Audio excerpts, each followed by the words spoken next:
Okay, folks. Let's see if we can pick up where we left off here from last night.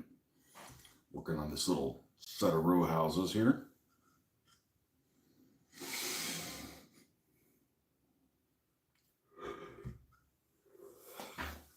You got shutters to do up there.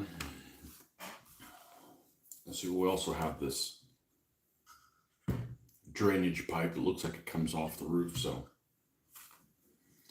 let's work on that first. The shutters are exciting.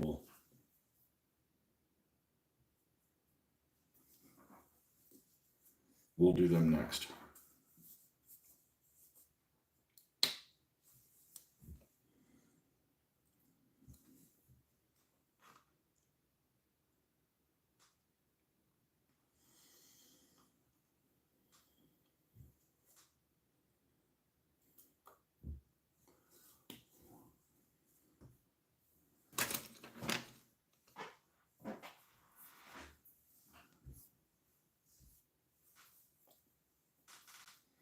Actually, from looking at chat messages, this format with the phone is a little easier for me. However, the chat messages don't stay up. There's not a permanent sidebar there where they're always there. So if you're ever wondering why am I over here moving and they go to sleep. It only lasts like 5 seconds.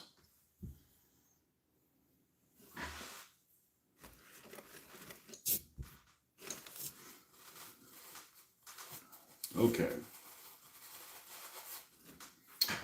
So I believe, not that it's necessarily imperative that I use exactly the same color.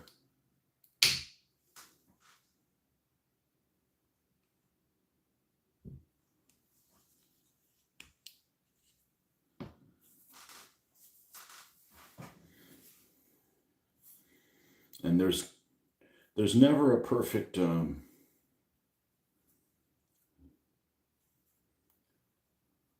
paint bottle.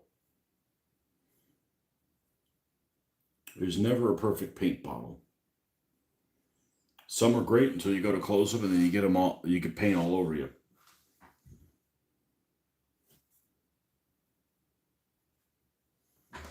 Others, you get a good seal. You don't make a mess. And when you shake them to mix them up, you look at the top, and there's all kinds of paint here and inside here. AK MIG ones being the worst culprit of that. Worst culprit of the ones I have. I did go to the store yesterday in the next town over, and I saw they had a line of paints I'd never seen before. And their mantra of those paints were 2 thin coats. I don't remember what it was. It was somebody's name. And I'm like, yeah, I don't need to go down that road. What if I like them and then, I got to travel 35 miles, 45 miles to go get them? And I think I have enough paint colors.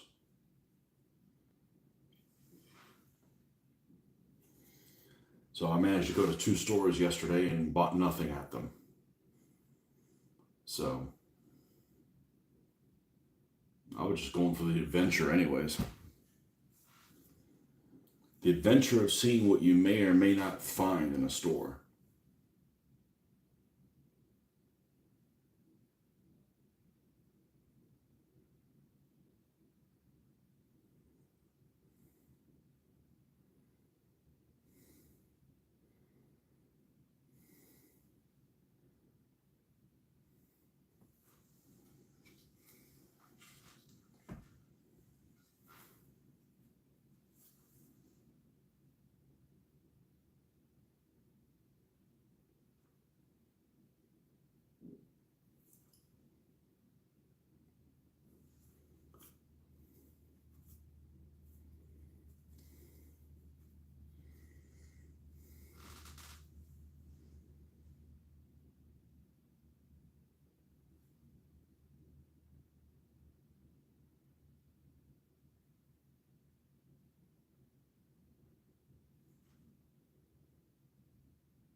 And then yes, there's one on this side as well, even though this one's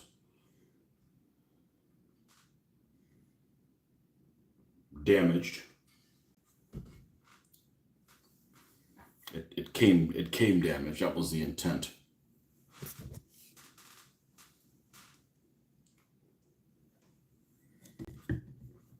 Intentionally damaged.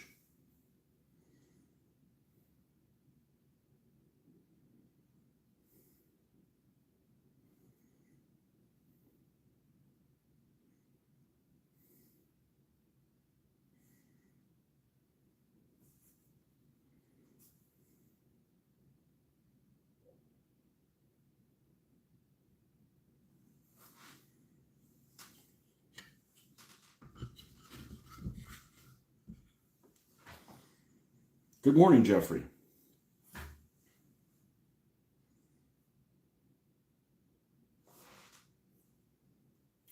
Yep, still morning for you, barely. Well, I don't know. When you do the daylight savings time, throws everything off. I think you guys don't do daylight savings, so technically it's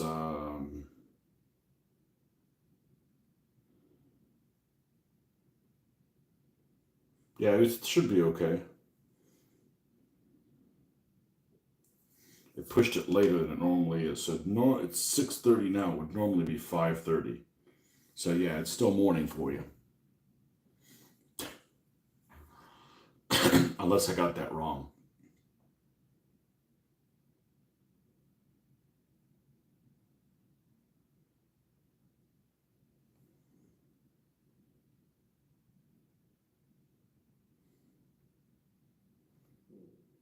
Okay. And then we'll go back to the other side. Add more of this. Mr. Hugh, welcome. 11:30 UK, clocks don't change again till October. I didn't think you guys did that.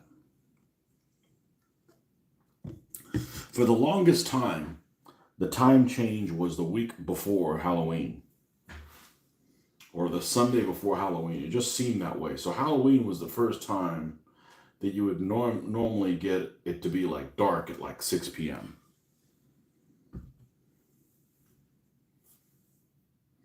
Which I always thought was convenient. And I think the last couple of years it's actually been in November.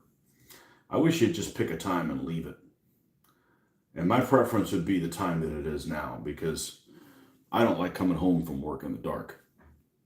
It makes you want to like crawl in bed and like, no, I got stuff I want to do.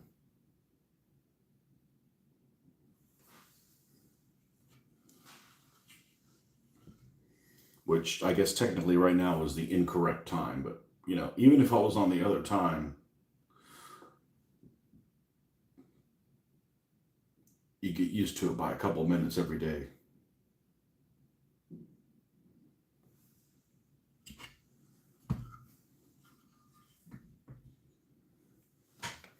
So I did an interesting exercise this morning.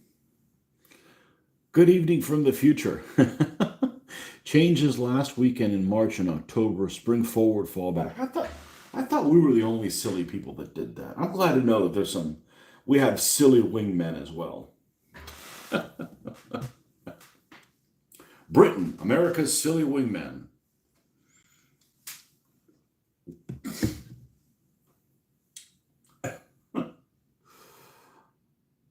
I did a silly exercise this morning.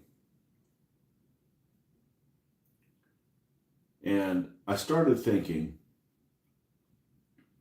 and I'll bring you guys along for this. I'm going to build this town, right? And I've talked about this and this being across the street from each other. And they could be next to each other too. You know, there could be an alleyway here. But just for argument's purposes, they're across the street from each other. You change the angle. How wide should the street be? Well, I know it varies a lot. You know, because since it is all about grenades, you know, can you throw a grenade from one side of the street to the other? You should be able to. So I went on the Google Mobile and went to that destroyed French town, which I can never remember the name of it, or Surglan or something like that, and kind of estimated how far the street is. And it's about 20 meters across. 20 meters across. So this game uses inches, but an inch is considered 2 meters. So I'm probably going to just use centimeters for a meter. Um, and that's close enough. I like the using whole numbers and not doing a conversion. So with that said, um,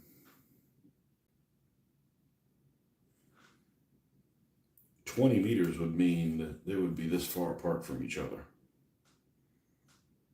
which is pretty far. I'm thinking they probably should be about 15 meters across the street.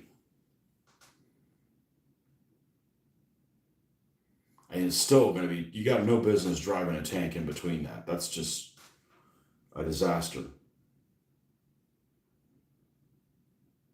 But, obviously it's not like they're going to be tied down to anything in particular. But you're looking then at rooms that are basically 8 meters by 5.5, which is still pretty big. That's a pretty big room. 8 meters, that's what, 25 feet by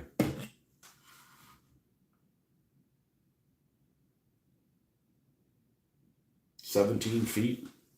That's a big room. This would be like a living room.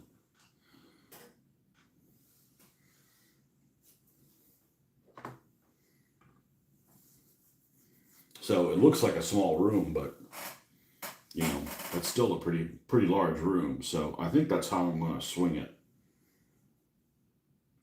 The game uses inches. I think I'm just going to. I don't want to use inches, because when you use inches, you got to use half inches, and then when you use half inches, you got to use quarter inches, and then you just go down the slippery slope. The United States should have, actually, Britain should have done this too. They should have just switched to engineering scale, which is just decimal inches.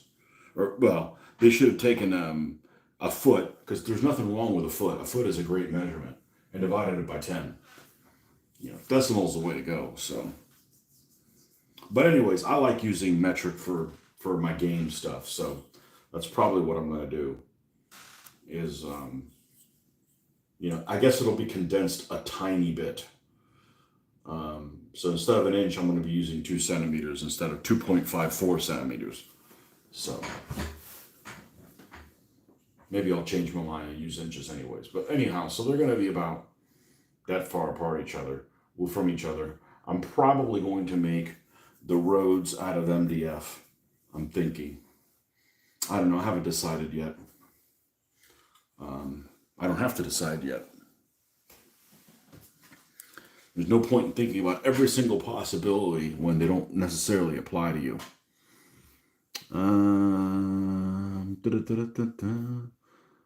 Would prefer to be left at GMT or Zulu rather than change. Was researching my Nanzhao video when I came across my Nanzhao blog. Yeah, I stopped doing the blog. It just, for starters, you don't know if anybody's even reading it. I saw a post today on Facebook, and I guess this is a person that I know. I don't recognize them. Which, if you send me a friend request and we're in the hobby, I'm going to accept it, unless I go to your page and you're some kind of radical. I don't want to listen to radicalization stuff regardless. It's just nonsense. But this particular person did a post something like, or shared a post that was something along the lines, AI is all wrong. They have it where it can paint and write for you, and you still have to do your own laundry and dishes. I'd rather the AI do the laundry and dishes than I write and paint. And I started thinking, I find it really hard to believe that anybody actually likes to write. I would detest writing. That doesn't mean I'm not good at it. And it goes down to my blog thing. I don't know that anybody's even reading it. or that they read it in completion. So, and it takes a lot of effort and planning and stuff. I'd rather just do a video where I just talk about shit, because I'm literally putting no effort into this. Sorry. Well, you know what I mean. There's like no planning. So I'm just having a conversation. It helps release these thoughts, um, re- release these thought tannins. But I find it hard to believe that somebody likes to write.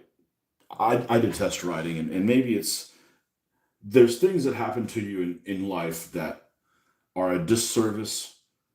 There's things that happen to you as a kid or as you grow up that are a disservice to you later on in life. And one of the things that my parents did is writing sentences. I will not do what I mean, I did shit and I wrote a lot of sentences. So as soon as I catch even the slightest whiff of something being busy work, I'm just, I am, I'm just refused to do it. Um, and writing is one of those things. I just feel like I don't like to write stuff. I don't like to write papers.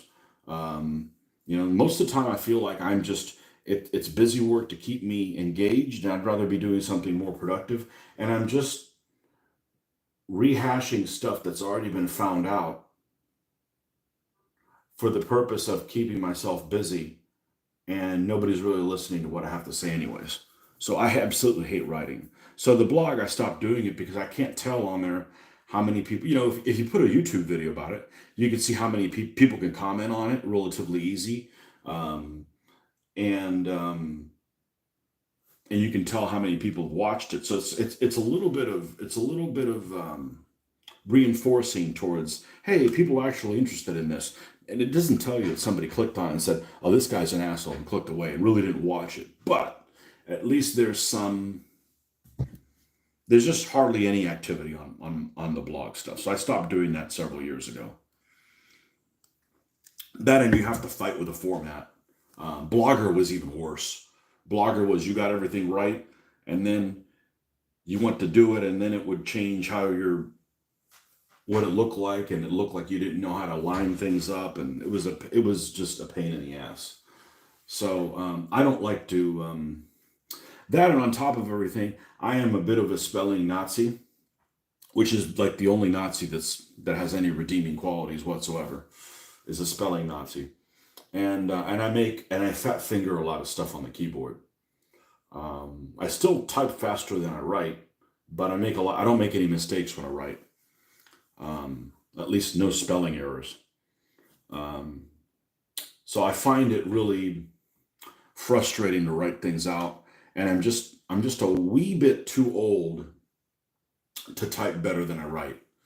I never took typing or anything in school, so I don't hunt for the keys, but I got to look at the keyboard while I'm typing. So I'll put words up there, and all the letters will be there, but I'll like orange is my favorite one. Instead of writing orange, all the letters are there. So it's just frustrating having to go back and correct your own thing. So I really don't like to write. Um,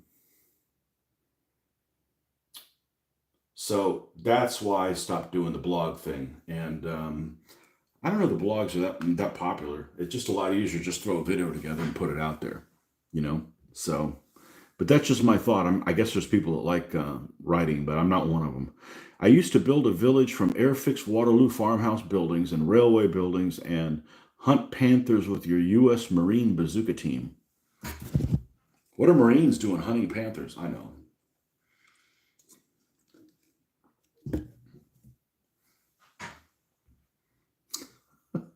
Remember the old air-fixed German infantry set? The guy that's got the submachine gun with a make-believe submachine gun? You got that one guy that's covering his face. You used to think he used to be making the fart sound. That's what it looked like. It was, instead of covering his face. Talk about a useless figure. Europe still changes their clocks 2 weeks before the UK each time. Well, the blog was helpful. I'm glad somebody read it.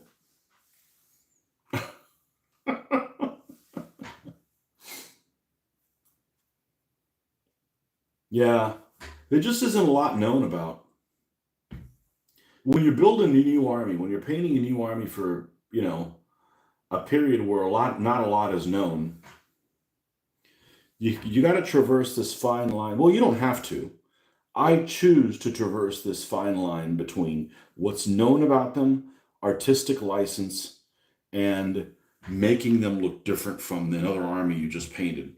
For the standpoint of what if they face each other? So, like the easiest color for of clothing for armies to have, other than the color of filth, okay, it's just basically almost all the time they're wearing linens. And we're talking about, your massed levies. You're not talking about, knights or things like that want to put money into actually how they look. But just like, hey, we need 10,000 guys. Go to that village and get a bunch of folks up. They're going to show up and, for the most part, what they're equipped with. And it's almost some kind of off-white type color. Well, you can't make every army off-white, because when they face each other, it's like you painted them all the same. It looks lazy. And likewise, you can't make every army red, because red is like the easiest color to get in real life. And if you went through all of these armies, they would be predominantly red, and you can't have red guys facing red guys. It just doesn't look right on the battlefield. So I took what little was known of the Nan Chao, and I was really happy with how they turned out. They're one of my favorite armies. So,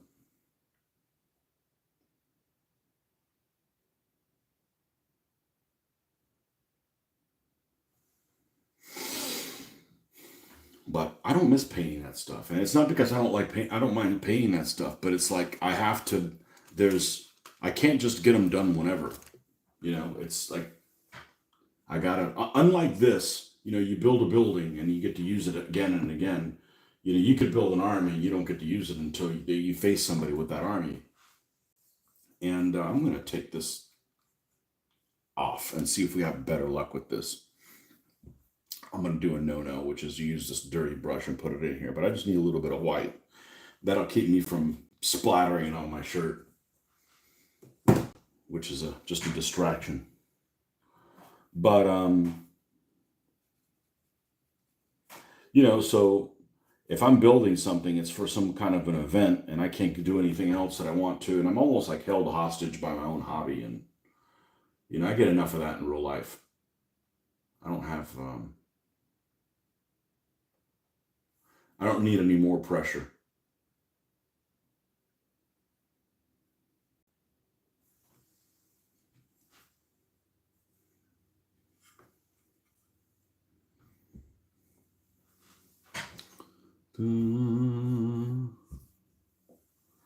That's why I didn't do the blog. I stopped. It just ended up being a chore, and I don't know that anybody really. I don't need more busy work, and if nobody's reading it, you know.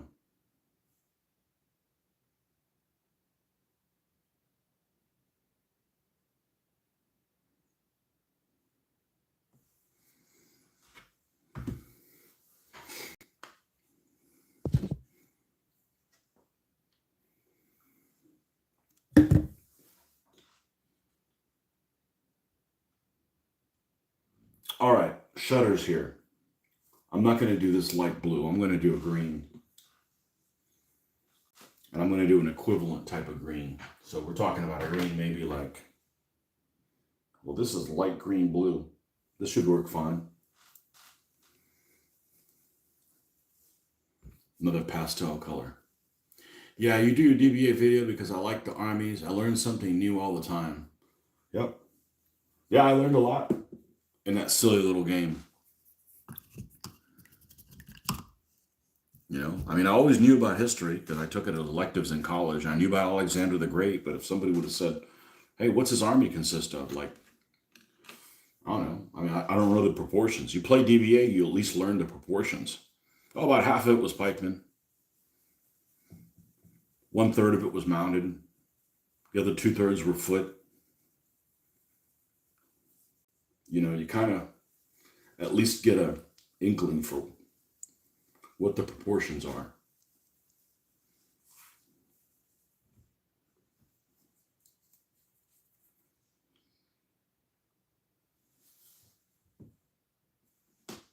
Let's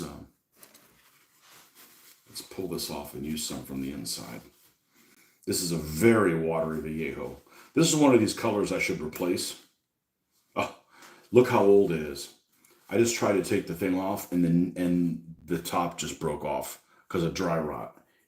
You know, this thing's like 25 years old and it's probably sitting in it was probably sitting a long time in the warehouse. All right, let's see if we can make a mess here.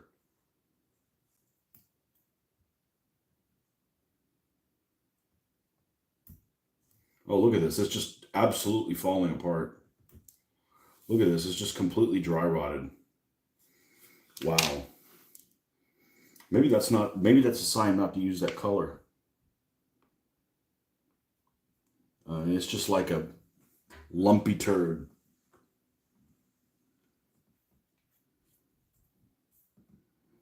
Yeah, this is one of these colors that I ended up using when I started selling my stuff in the early 2000s on eBay that I hadn't used in a long time, like my ships and stuff like that.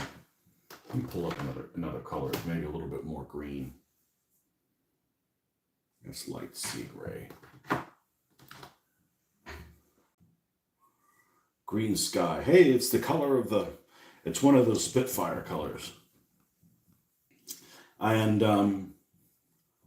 I ended up buying a lot of stuff from Brookhurst Hobbies, and I think there were some of these colors that were sitting on their shelf a long time already. Let's mix this up good. You should get a paint shaker. I wouldn't be able to use it. I'd wake up the girls. And there's only a couple colors that I would call obstinate.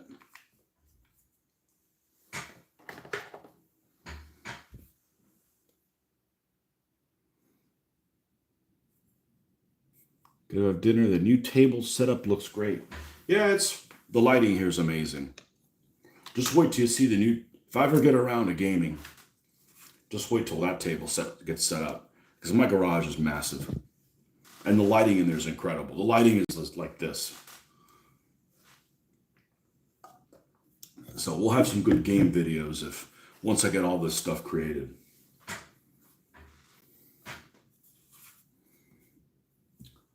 Now I'm starting to think I don't want this one. I want the green one. Well, let's see how this mixes with the black.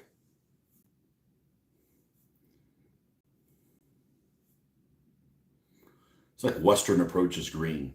Western Approach is green and Western Approach is blue.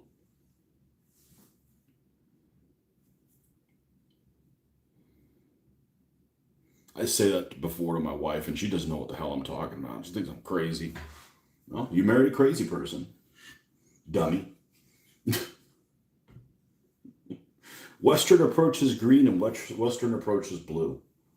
I love British destroyers painted in that scheme.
I was trying to fall asleep last night, and I watched a video that was recommended by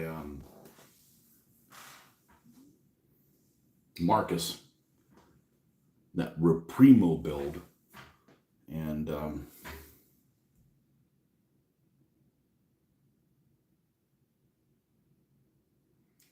I just kind of glanced at it, and he's got a lot of like loose bricks in there, and he puts glue down. He paints the floor, puts the glue down like Elmer's glue, PVA, and sprinkles the bricks on, and then he does this really thick wash with more glue on top of it to hold them all into place.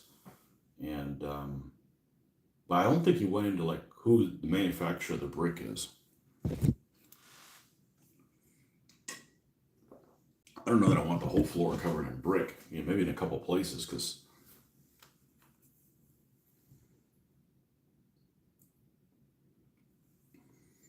I don't necessarily need any rubble inside these buildings, except like on the bottom floor. Because you're going to have an MDF bottom on here that's going to be removable. It's still not going to change this, but you're going to have like say a line. You're going to have a line of the outline of this building, right? And so when you put it down, you always put it down in the same place. And then when you take that up, you'll have a floor that'll be painted, and maybe some rubble and stuff on the floor. So if there's like a firefight going on in the bottom floor, in here, you can play it on it here. You're not going to be able to like, okay, where's that guy at? I mean, I guess when his turn's over, you can put the thing back down, but you're not going to be able to resolve combat unless you lift that kind of stuff, unless you lift that up. So that's just in my brainstorm. Just trying to anticipate problems before they arise.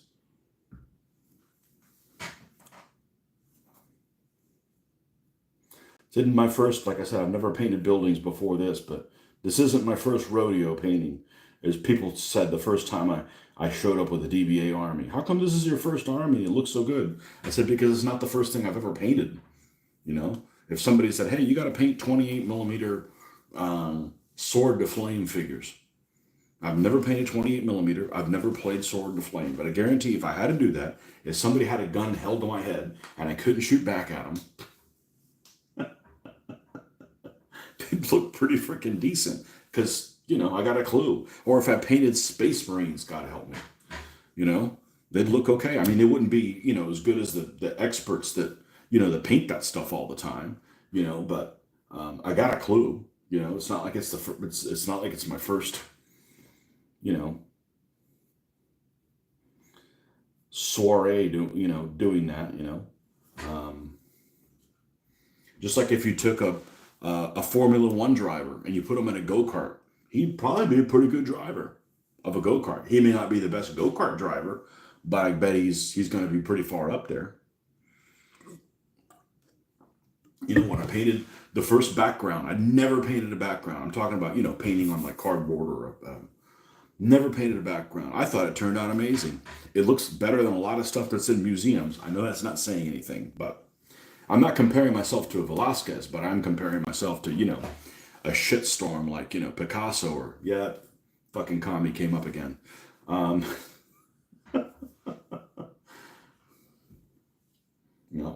We have clues,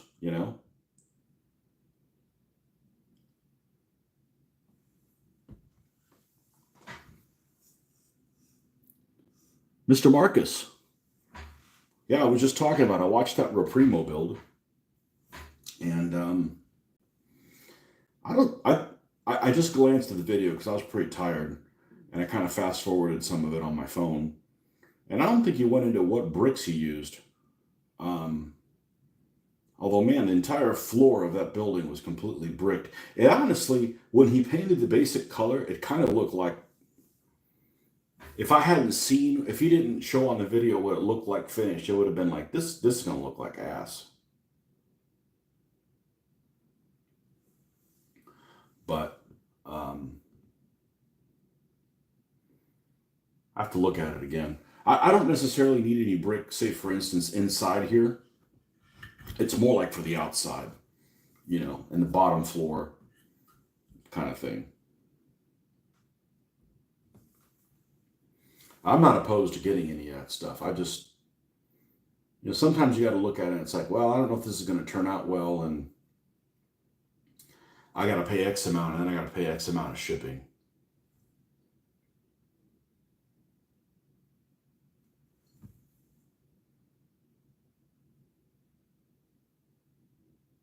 And I don't think I would go and dust the thing afterwards with an airbrush to get it to blend in, because I'm scared to death of doing this kind of work and then going and let's weather with an airbrush and have a disaster. And then it's nothing I can't fix, but I just set myself back 15 hours.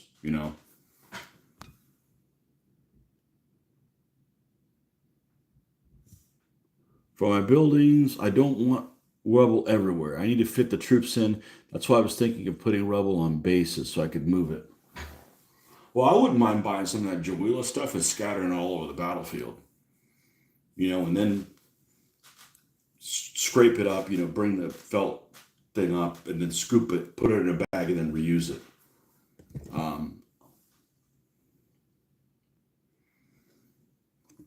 We'll see. I'm sure I'll make the right decision when time comes to make the decision. But just like I already told my wife, I said, hey, you don't mind if I get 3 of those foldable tables and put them in the garage? I mean, they're expensive. I mean, I'm not going to buy shitty ones. I mean, they're expensive. That's probably $120, $150 investment. She's like, yeah. So I'm not buying them until everything's ready to go. I'm not buying them now, because the next thing you know is I bought them and didn't do anything with them.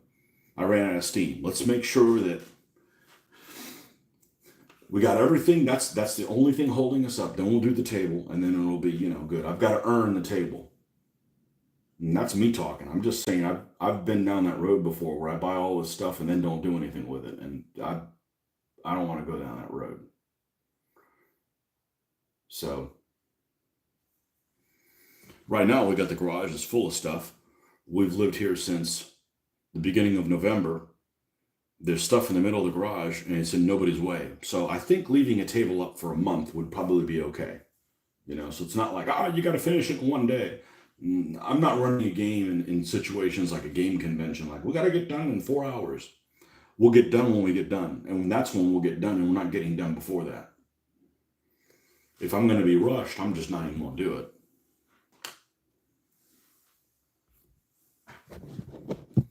I do the same for my roads. I use little rocks I bought from model railroads a long time ago. Yeah, normally that would be counterintuitive, but I've seen other people do it and it seems to work. With roads, I may do a combination of the two things. I may use MDF or something, and then add little pieces of rubble along the way. But it doesn't need to be. In retrospect, I really don't need the vehicles to be on magnets for traveling, because I'm not going to travel with this stuff. I'm not putting a game on anywhere else. It'll be here, So if you want to play my game, you got to come here. And if I don't like you, you don't get invited. That's simple. With these vehicles don't need to be on the stand. They are magnetized. I can play on the side of a refrigerator, but they don't need to be. But I like them looking like a they are protective for some of them. This particular vehicle doesn't need it. This Pegasus one doesn't, but it just gets to the point where, do you want some of your vehicles on stands and some of them not? No, I want them to all be on stands, or none of them to be on stands. So that's just my personal preference. I can't tell what the hell this is. Is it KV1? Yeah, KV1. So, yeah, this could fall for a Russian building. And then when you put these pretty little shutters, you're like, oh, well, they're in a bright color. That's in Soviet Russia. There are no bright colors. It's all drab. These days. Well, there's a long road ahead, but like I said, the tortoise wins the slow and steady wins the race. So I got to do all this stuff it's got to look freaking grand, or I'm just not going to do it. I'm tired of these bastards and these wargaming magazines having these wonderful setups that I don't get to play. And I know more about World War II than any of them clowns that are freaking playing the game, And I'm like, I deserve to have that kind of a freaking setup for my games. So I got to earn it. I got to do it. I got to do the work.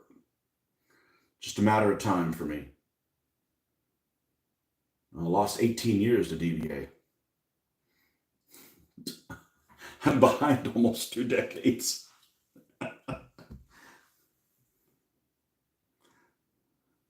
So, if I want to do this kind of stuff with World War II, continuing to play DBA is just going to put me bigger and bigger in a hole, you know?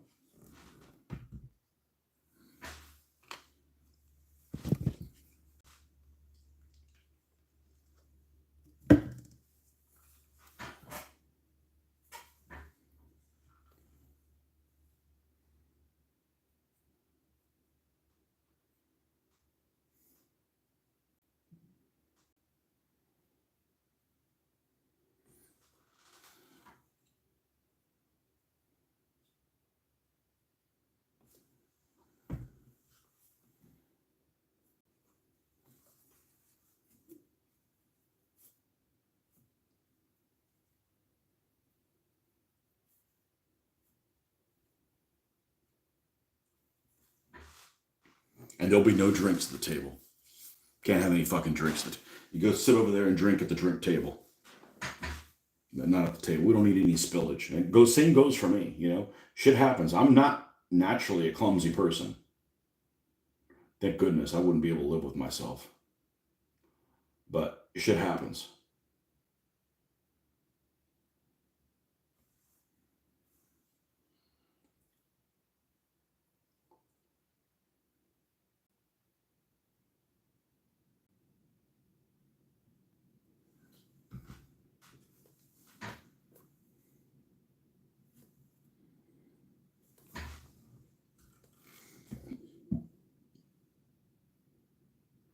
But there'll probably be some games on YouTube solo before any of that happens. I gotta figure out how to do this shit so that it runs smooth.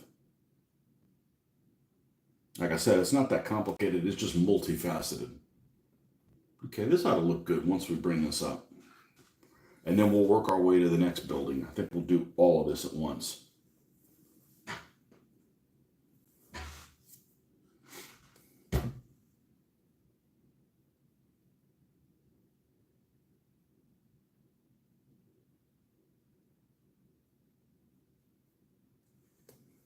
And I got to figure out what I'm going to do with the signs. I'm kind of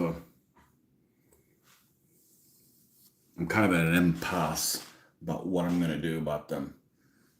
I don't want to hand paint them and then it's almost like, I know I'm probably going about this all wrong, but I'm really a simple person.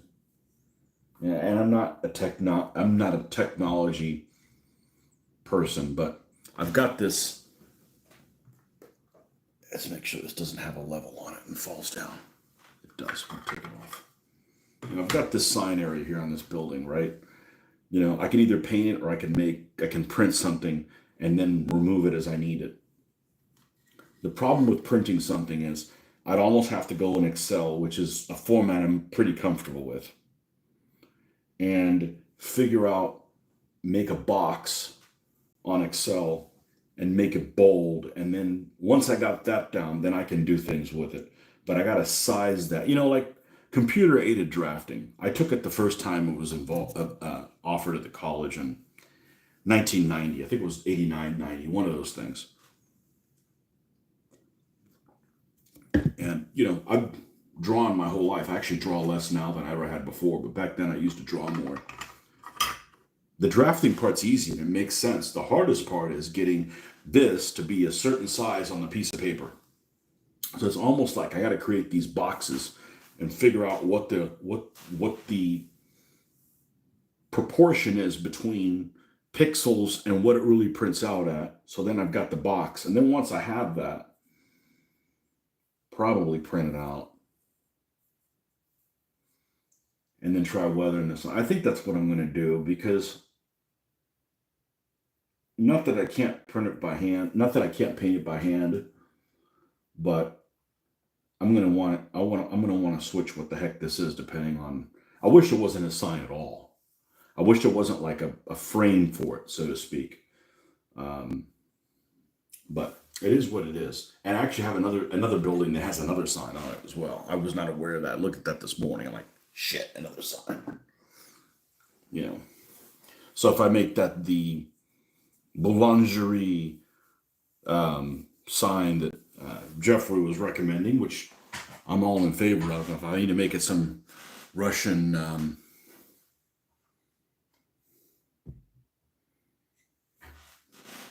porn building or something like that, I can call it something different.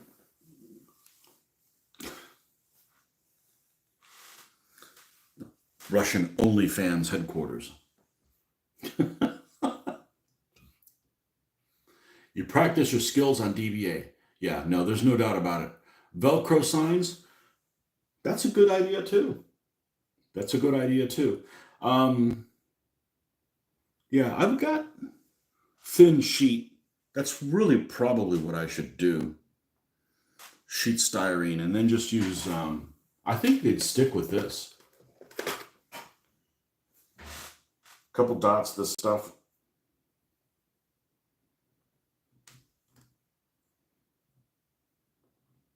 I think it should be able to stick. Put them in a couple different places. Yeah, I just don't. I don't want that to drain my momentum. There's a time and place to worry about that, and I can worry about that after all the buildings are done. It doesn't affect how they're going to look or anything. So, um, doing it on computer will allow me to do pull clip art and stuff for from the internet and put it on the tablet and like weather it and stuff. You know, as I can paint like all my flags, all my recent flags I've done with the with the pad. You know, I can zoom in really big and like screw with. I don't know. It just I'll make the right decision when it comes down to it. But I know me. I don't want to get bogged into the details, and then you don't get anything done. You're worried about all the stuff that you don't need to worry about, and then nothing happens.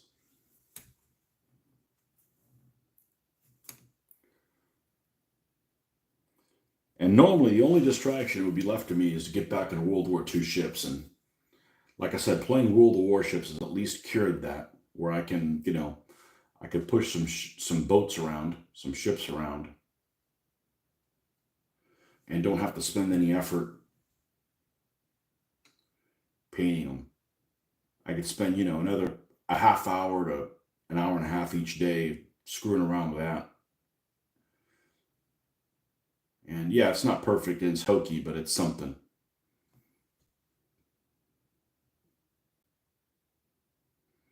So what about you guys that are in the UK that do naval stuff with, I guess the owner of Navwar passed away.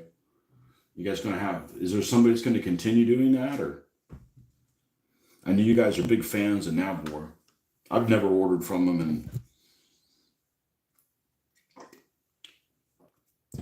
that old ordering system of faxing stuff or sending a check in the mail, that's, well, hopefully whoever takes it over is more modern and in their outlook. You know, I'm not a technology person, but you could PayPal me money. I mean, I'm stupid enough to figure that out, you know, and I'm not a technology person. So, and I've been able to do that for 20 years. So,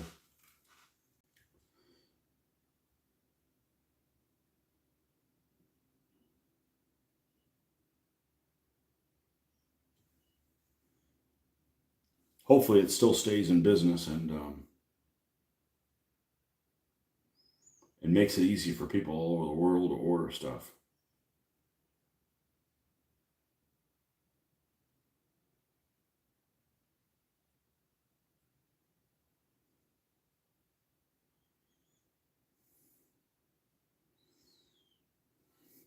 That's why I got these, because these were a steal. These were a steal to order from Noble Knight. No variables. I mean, the shipping was reasonable, and they were like about half off, more or less.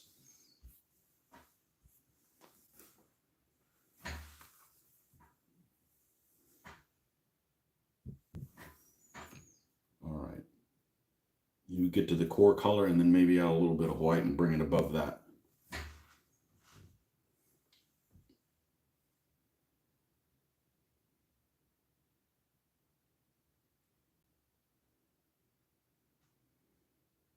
And then I guess the guy that had taken over the, because Navor used to carry, what's the name of that company that I love their stuff from? That Navor used to carry? Roundway. The guy that took over Roundway just disappeared off the face of the earth. But that was even, he was having health issues before the whole COVID thing. So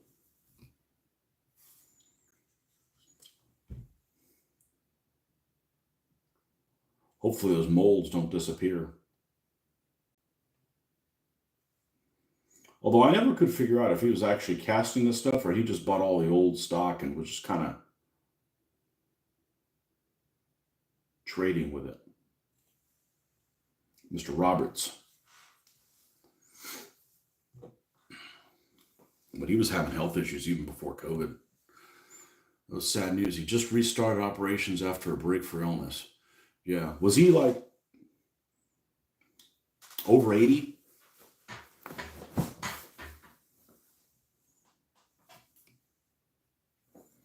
And was he the guy that actually did the sculpting? I figure he's probably, at his age, at his advanced age, he's probably was old enough to be the sculptor.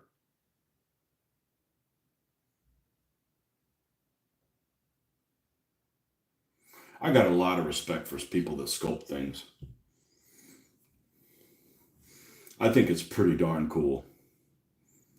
I think it's pretty darn cool. You know, whoever made the original of this is pretty neat.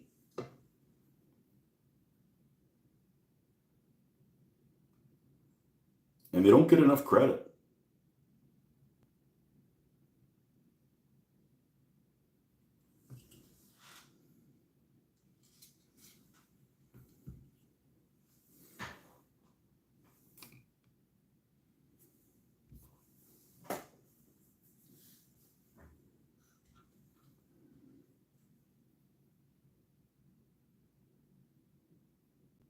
I don't know that I've ever seen Navor's 1/3000 scale ships. I know a friend of mine way back when, we're talking the 80s, okay? He had picked up, when we were all doing 1/2400 scale, he bought 1/3000. He bought some Japanese and Americans, and I remember painting them for him for free back in the days when I didn't value my time. And, you know, I had fun, I guess, painting them. They probably look like ass compared to stuff now, but anyways, I could paint better than he could. He said, "Hey, we want to paint these for me?" I'm like, "Yeah, I'll paint them up." And but they weren't Navor. They were, I want to say, Davco, and they look like shit. I mean, they just, you know, sometimes the ships just didn't were a good representation of each other. I want to say they were Davco.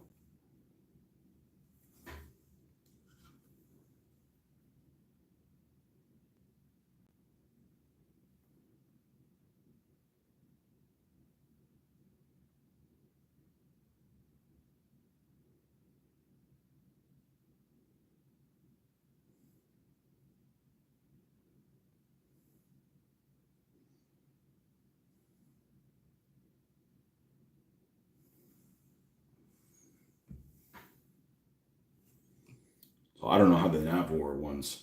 And now we got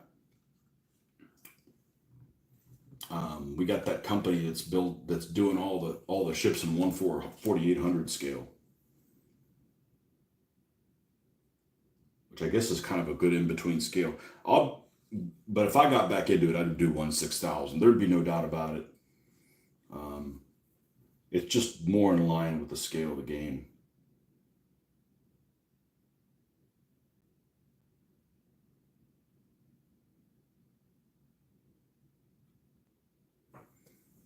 Yeah, there we go. Let's flip to the other side.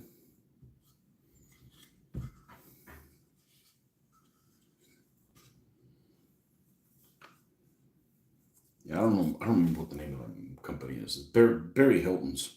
I don't know if he's a sculptor, but it's on his site. That fucker's a great painter. He is he makes some salivatingly good motivational pictures. I don't even like sailing ships, and his pictures are incredible. His miniatures are incredible. I started with Dabco before finding Navor. I had hundreds of both 1-3000, steadily selling most of them off to concentrate on 1-6000. Okay, well, I don't have to convince you of 1-6000 scale. It just, the game that I played for naval was an inch equals 500 yards. A nautical mile is 4 inches. A nautical mile is 4 inches. So whatever that turns into. So, the ships would be probably a third the size of 6,000. So 6,000 scales, pretty close. And we were playing with 1/2400. And they still do. The guys that developed the rules play with 1/2400, which is kind of, which works fine unless you're playing something in a really confined environment like Narvik or something. Which I don't know why you want to recreate the Battle of Narvik. It's, talk about a turkey shoot.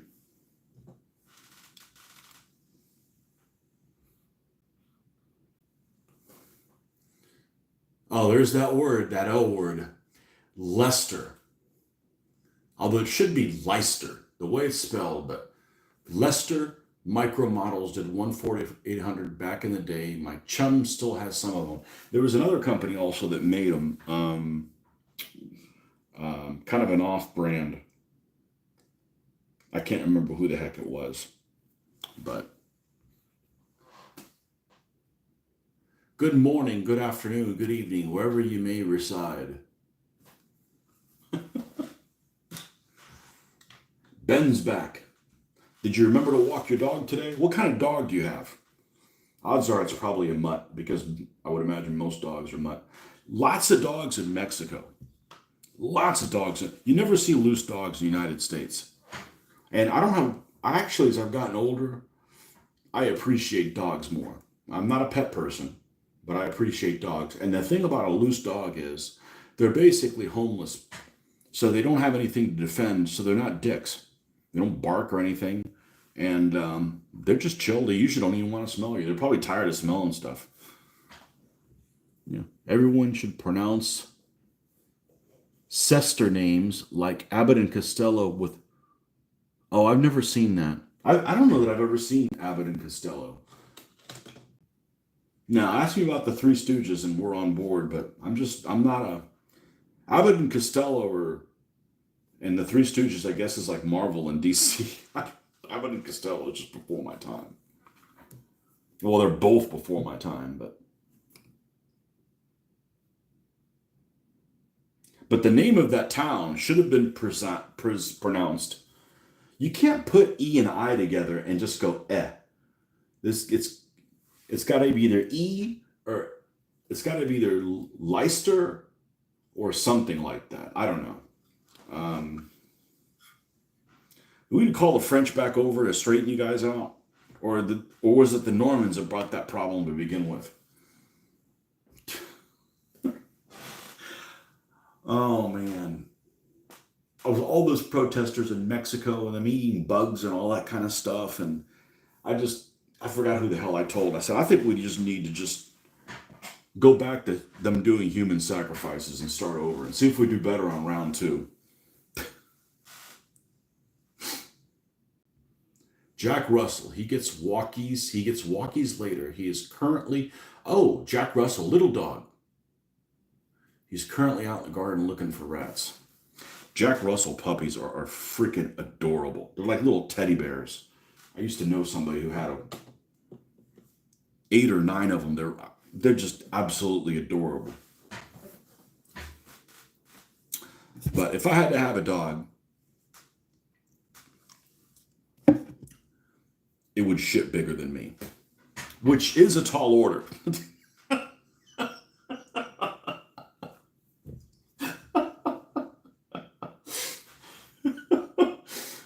Oh man. I like big short-haired dogs. The ones that the hair on the top of their head is really short so you can see the muscles. I almost said that.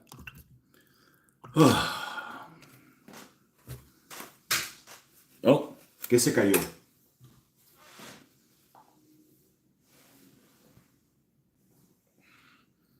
What was that? Oh, what is that? Oh, it's the top of the old Vallejo bottle, the dry rotten top of the Vallejo bottle. Cester or castor is the equivalent of burg or burg and relates to a fortress or castle. I didn't know that. So it really means Leicester Castle. Hmm.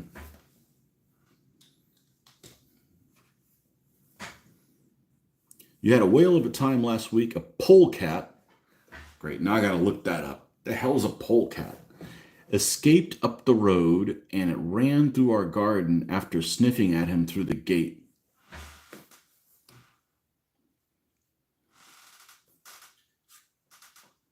Polecat sounds like something would come out of a redneck's mouth. Ain't getting a polecat over there, and you can't get a polecat. What?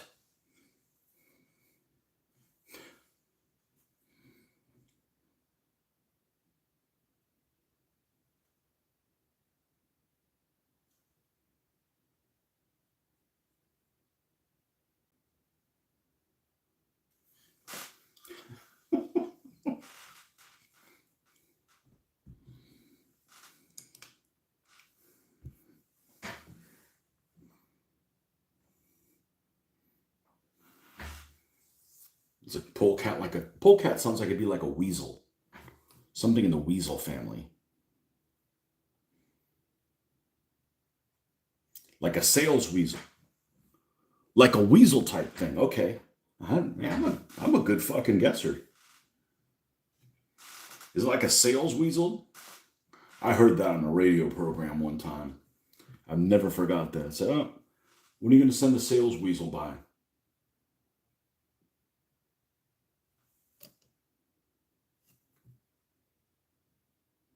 People that promise everything but deliver on nothing.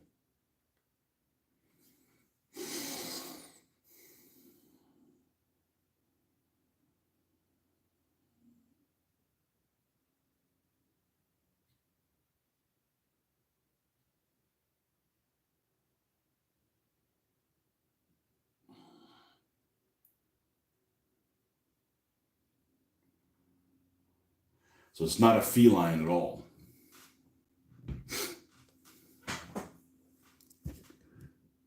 Navor had stopped casting a while back, but we're still fulfilling orders from stock when Tony passed. Yeah.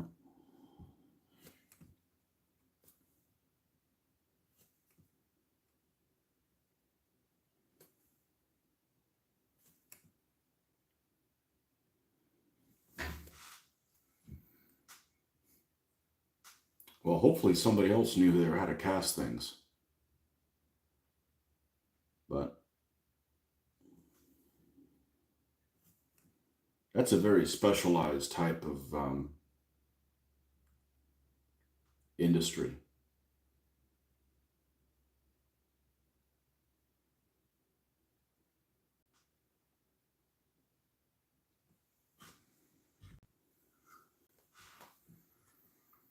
All right. And now we will add some of the white, which dried. Where's my... Is this it? Yeah. I'm just going to keep committing this fraud of pulling color out of here with a dirty brush. And this cost about $1, so...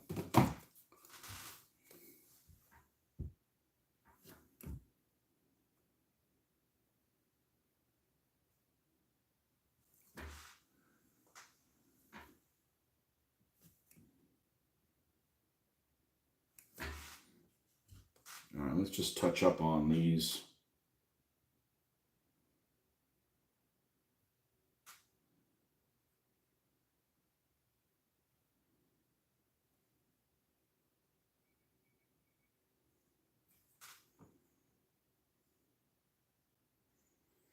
In a couple places, not all of them.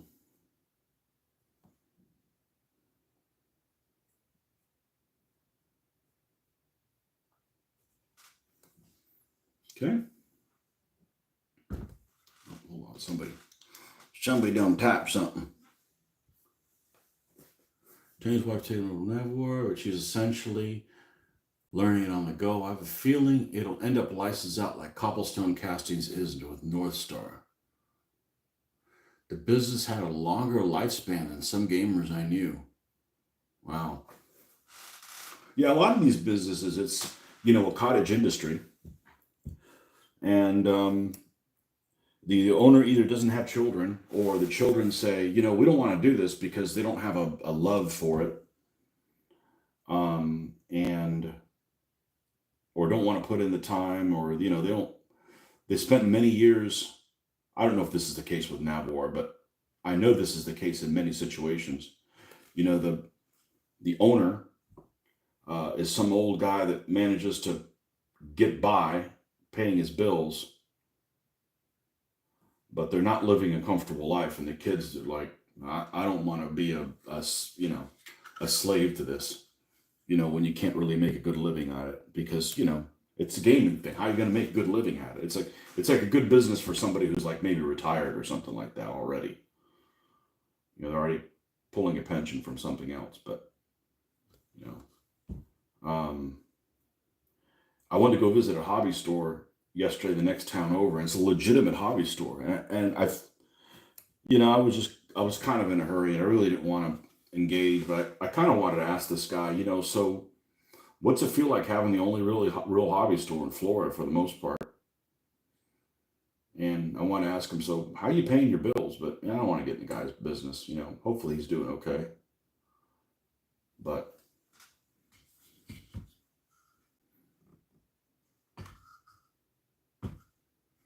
okay, this section and this section are now complete. I still am going to touch up the brickwork a little bit, but that's after they're all complete. So let's, you guys getting a good view of this? Let me see if I can bring this closer so you can see.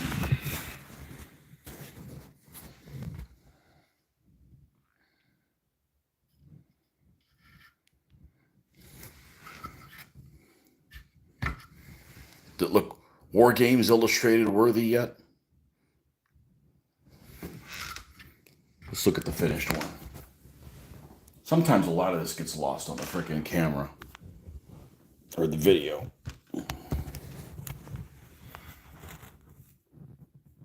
Oh, here you can actually tell some of the bricks that I painted a different color, slightly.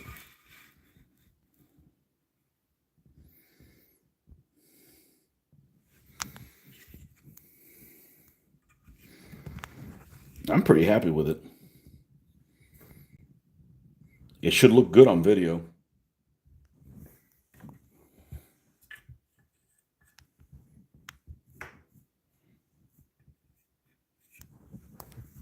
Oh, you can't see him. Come out here, you bastard.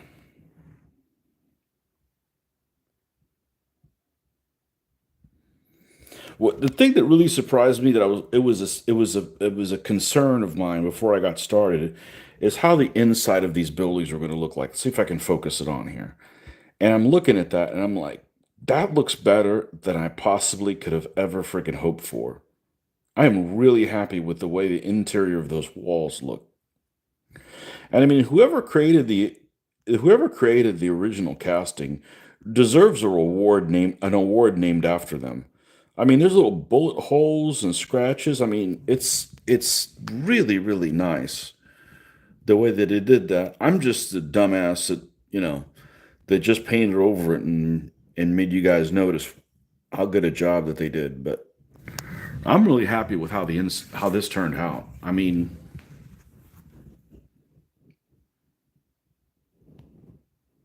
and I was concerned, like, okay, well, how do I make it look like brick? And it's just, I, as my wife says, you need to stop saying that it's easy. It is. It just takes dedication. You can't just do one layer of dry brush and hopefully it turns out okay. So I'm real happy with how that turned out. And, it doesn't take that long. You just got to stay at it. Eventually, well, But the brickwork, I've got some stuff that I've dry brushed on top of it over this one, so this one looks more worn, and this one will end up looking the same way. So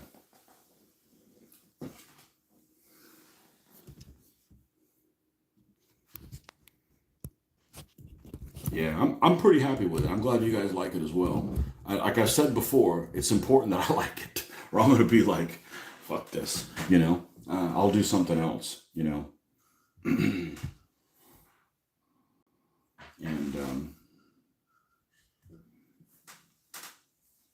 I'm gonna go grab a soda.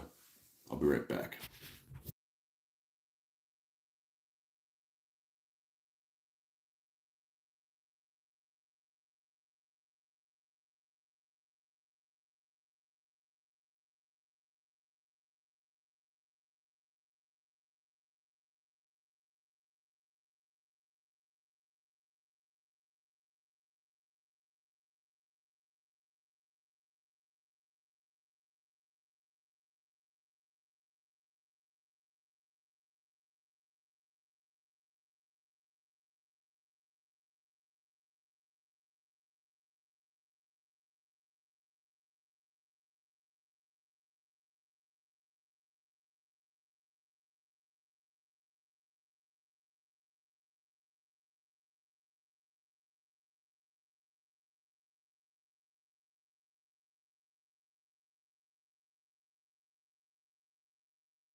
So probably before a little bit of yeah, I don't care how long it takes to do this. It's really satisfying to be done with it. And like I said, the sculptor deserves this kind of attention being paid to their work because it really is pretty amazing. I mean, it's not perfect, and there's some holes. Sometimes there's some bubbles, but I don't know what the hell the original was made out of. Sculpty or something like that. I don't know. They did a really good job on it. And I know these molds are they're close to being my age, although probably they're probably from the early '80s. So I got 10 years on them or something like that. But it's really pretty nice.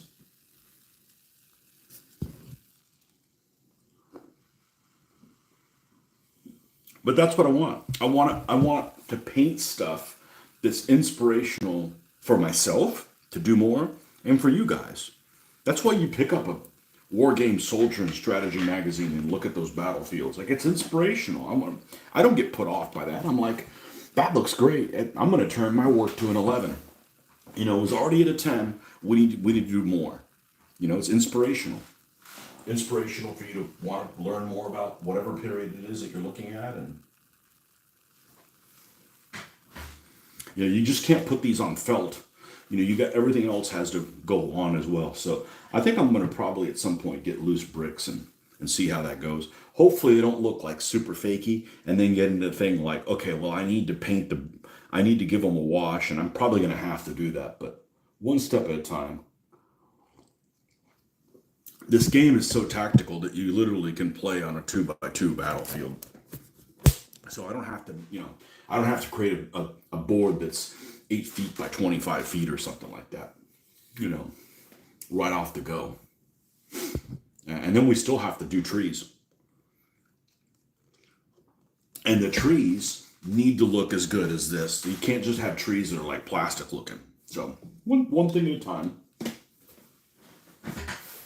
This has been a fun journey. I'm glad you guys are able to take it with me.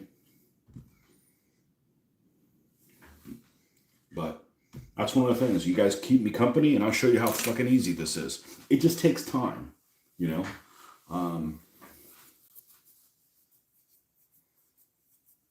So, all right, next building over.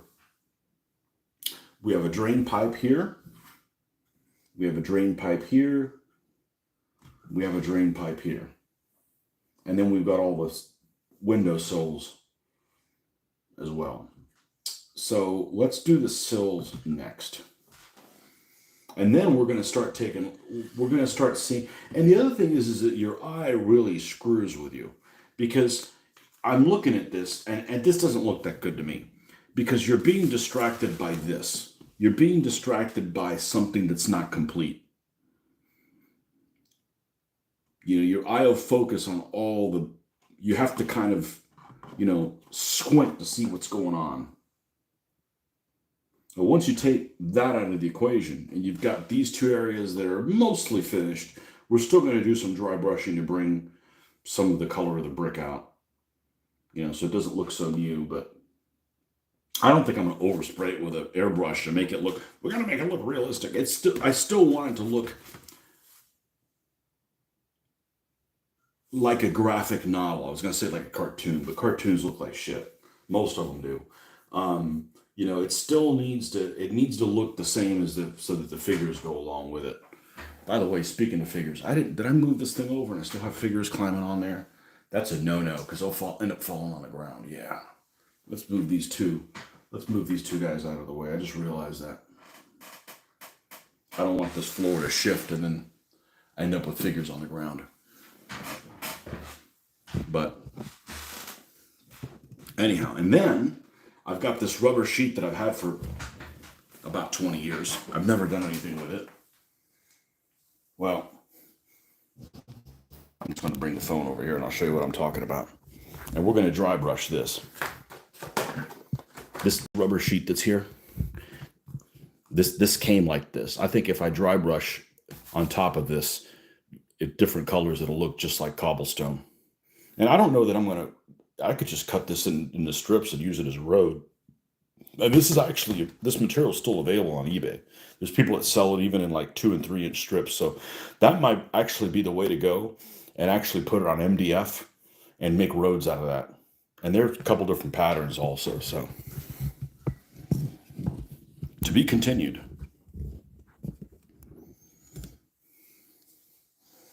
But I'll probably try dry brushing that and see how that works out. I think that should look pretty decent.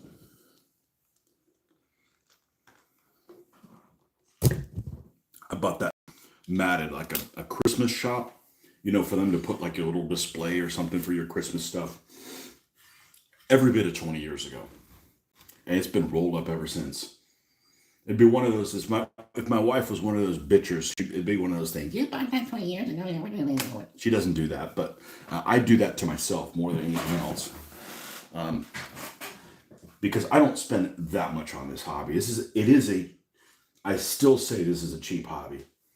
You just need to exhibit some self-control. You can't just be buying everything under the sun. Okay.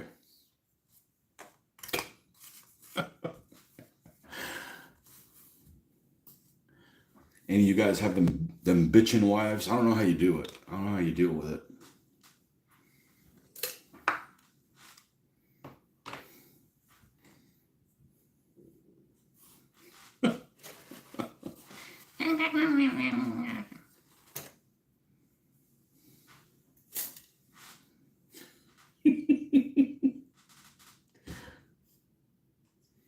This thing's about dead. And I could have bought this stuff yesterday. We got enough here to get us through.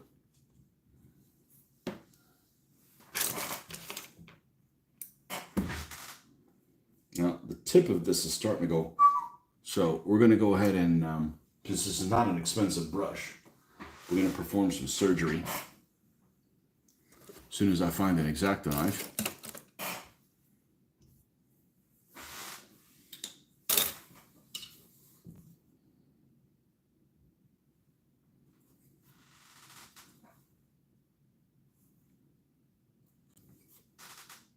There it is, just a little bit.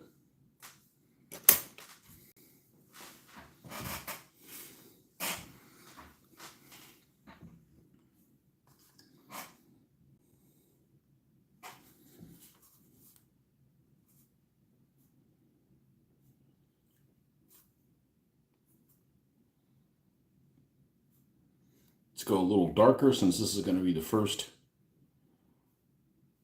layer. I always call this blending. The blending happens here. I don't blend on the thing. And let's paint some lintels.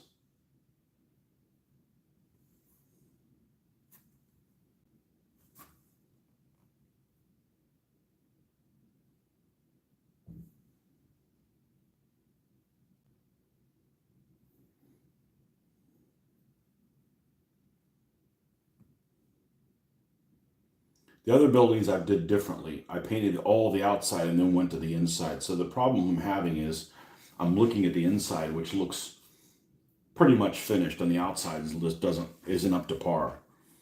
But since I've done 3 of these, I know that I'm on the right track. If this was the first one I was doing, I'd have my doubts. It's fact on the wrong track before you end up changing tack, screwing yourself.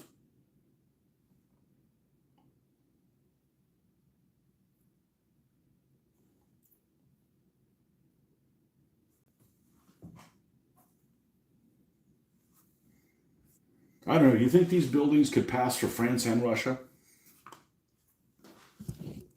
Mostly France. At least you wouldn't have colored shutters in Russia. That's prohibited, comrade. The land of perpetual prohibition.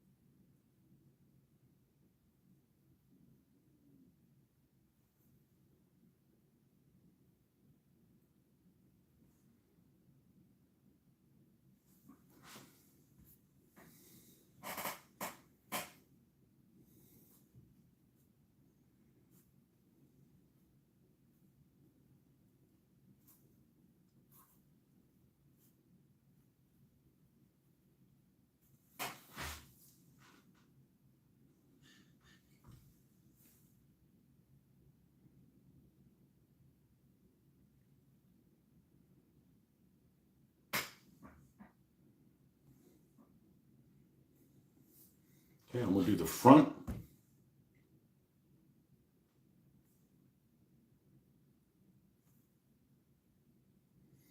I use this side of the brush a fair amount, whether I realize it or not. Well, I realize it now when I say it, but no.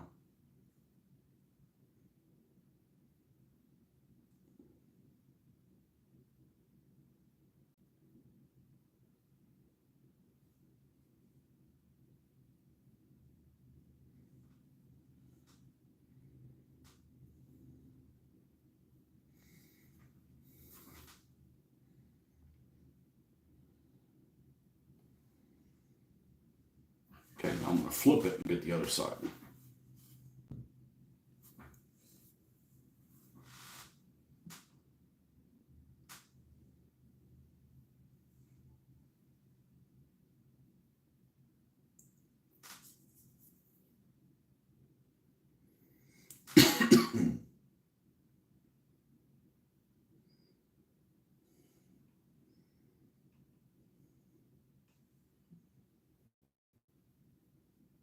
Yeah, these parts where there's like a chunk taken out of it, technically that the inside of the chunk should be a color. Like it was chipped and it was concrete underneath it, that's what's showing, but intuitive to have a recess a light color. So I'm not going to go there.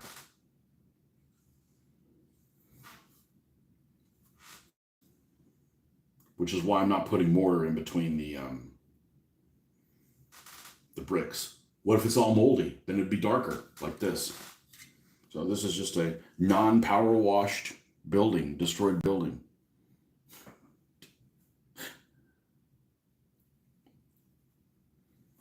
Unique backstories. You know, they're inconsistent. Like sometimes these windows have like a little border around them, and sometimes like this one doesn't have a border on one side. So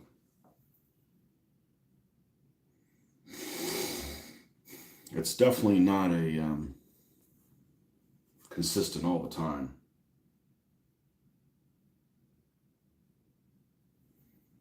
Paint the inside of this like it's got a frame, and the inside of this door.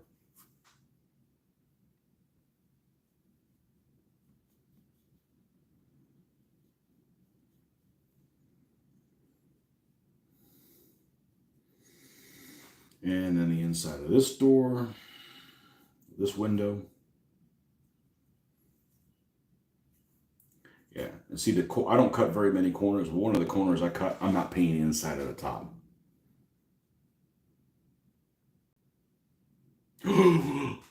Yep, that's me slacking.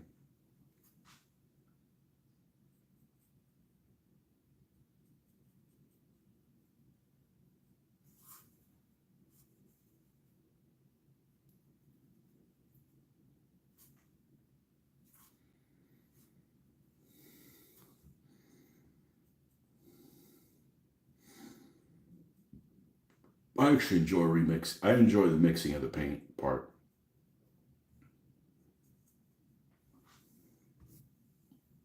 It's annoying when you have to do it too often, but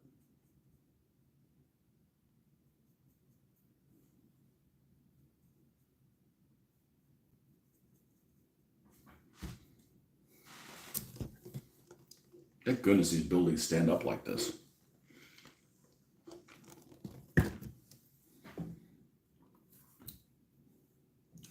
Let's mix up a bigger batch here. Stuff isn't drying on me. I'm using it up more than laying it on this pretty thick.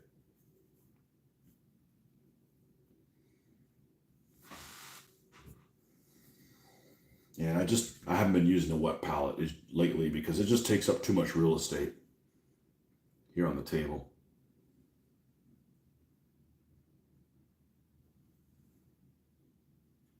We'll go back to do it when we're doing figures and so forth.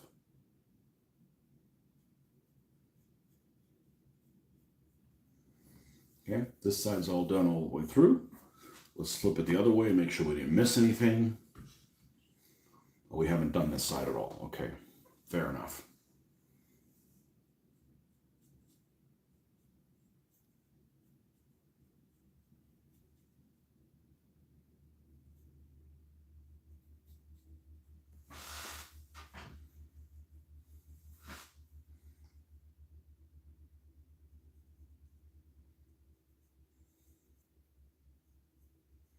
I was watching a video the other day. I subscribed to a new guy. I didn't subscribe to him. I don't remember what the hell his name is. Something like novice something or another. But the reason I subscribed to it is I really like unboxings, and he did an unboxing of this Airfix D-Day set that involved some kind of like a fortress or something like that, with like a turret that looked like a pair of 6-inch guns or something like that. Something I would have loved as a kid. I don't see any practical use for that now. But as a kid, I would have loved some kind of Guns of Navarone-esque type fortress, although it's very low. And that'd be pretty cool for a commando raid, but basically you've got to have like everybody asleep. You come in there and, knife people or something like that. Not really practical from the standpoint of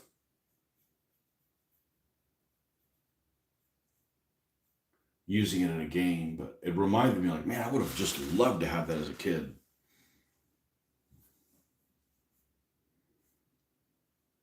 A couple of AA machine guns and a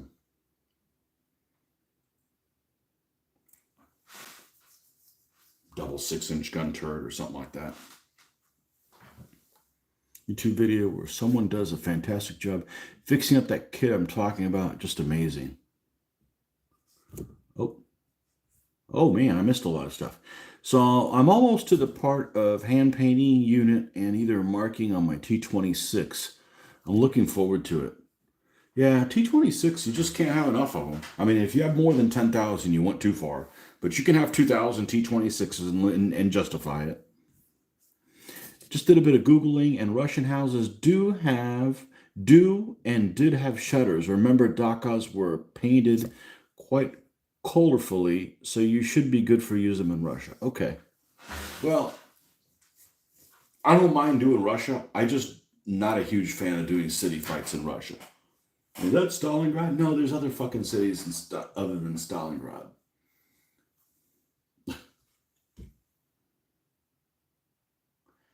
There's a company that makes They sell on eBay.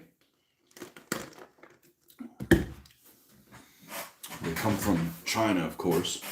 And this guy's got something like Benny's Model Shop. And they have all these MDF buildings. The Russian Dhaka reminded me of it. And I don't know if they have interiors or if they're collapsible or whatever. But they're really, I mean, the shipping is like $1.99 and they're like $10 or something like that. But I look at them and I'm like, you know, the problem with having a building that, say, looks like, well, we'll just grab the factory. Let's say you have a building that looks like this, and this is maybe the front of a house, and you've got some windows here, and then you have the side where there's none, and then when, you know, if you don't have windows in every side of the house, you run into issues with, this is interesting. The side of this is brick. I guess it's just different. Okay. Yeah, these windows aren't framed, so this is definitely a more industrial house. Anyhow, I start looking at like the sides of a house and wonder, you know, is that really practical? Because you could just be like, you could advance on this house, and the fact that they're in a house doesn't benefit them at all because they can't shoot out of it to defend it. Let me fire up the computer and show you what I'm talking about. Fire up my eBay. One of these days I'll try filming on the computer again because it's a lot easier to show you on the phone and bringing the phone up to the... You guys notice a resolution difference when I'm using the phone as opposed to a couple months ago when I was using the computer? The computer should be better. Why do I have a code to enter my own computer? It's me, damn it. What else could it be? And I don't like to surf on my computer. I had a bad experience with a redirect virus. And I don't even go anywhere questionable on my computer. It was just you start searching for pictures of stuff and you get a bulletin board that's not secure and you pick up a redirect virus. They're just annoying. Let's go to eBay. And if we do a search on eBay for, well, some of my old stuff is here that I've been looking through. This guy right here, this particular person right here. It's called Benny's Store Online. So if you look at it, I'm going to grab the phone and turn it around.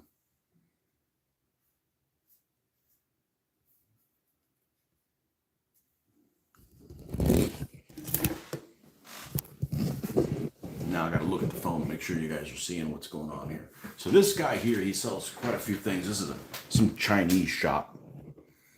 And it's a MDF house. It actually looks pretty decent. Looks like it's got some frames there around the windows. It all comes in pieces, and I'm just wondering if it's worth a damn. It's like $11.50 and $2 shipping. How long does it take to get here? June 20th, July 5th. That's not too bad. But this particular guy, this Benny's Store Online, he's got a bunch of Eastern European buildings. But wouldn't that be ironic that the Western European buildings are trashed and the Eastern ones are in good shape? It comes in different parts like that. And I'm just wondering,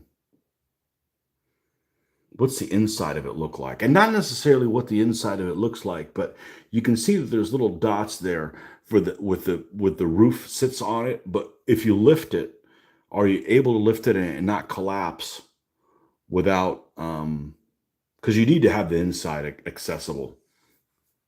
At some point I may decide to do that because you can't get the Pegasus houses anymore.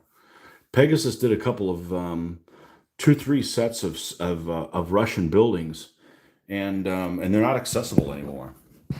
You can't get them. They were really affordable. They were like 2 buildings for like $15 or maybe even less than that, and then they looked pretty good. But you can get like the log cabin, but you can't get like the little houses. They made like a pack of 2 houses that came with like a tin roof, and a pack of 2 houses that came with like a straw roof. You know.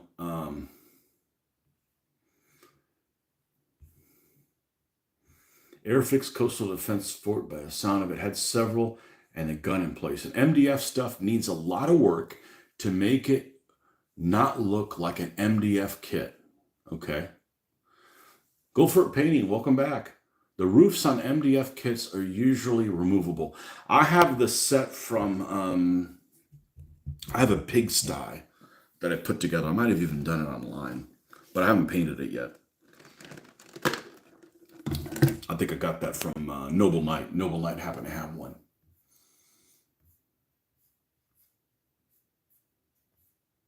You know, but you look at this building, I'm gonna give you an example. And I can't look at the, I can't, I'm hopefully have it centered where it is, but, and you look at this building here, and you've got a way to defend from the front. Oh, this one actually has a side. Oh, look at that. I can, that's right. I forget my computer is actually a laptop that I can touch the screen and shit happens. I keep forgetting about that. Here's the back, but there's nothing on this side. So I'd be like, we'll just advance from this side and they can't defend anything. But I don't know. I may get one at some point. I know I'm not gonna do that right now. I'm not gonna do that right now, but, and you know, I'm buying something through located in Hong Kong. So maybe they're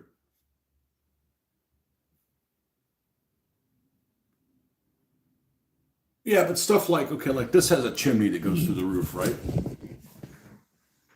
There's a chimney that goes through the roof. If the chimney doesn't go all the way through, you've got this roof, the chimney comes with it, and then there's no chimney below it. I know, I'm overthinking stuff, but you know, that's what makes me me. I wouldn't be me if I wasn't overthinking stuff. All that stuff's important. Anyhow, it might be worth considering.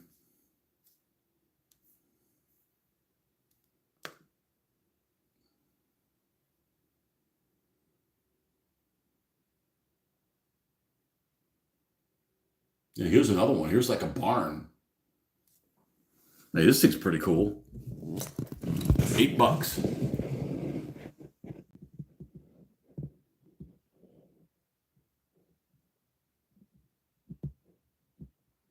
That looks like that barn that what's his name was hiding in Band of Brothers. What was his name? Bull? Yeah. Anyhow.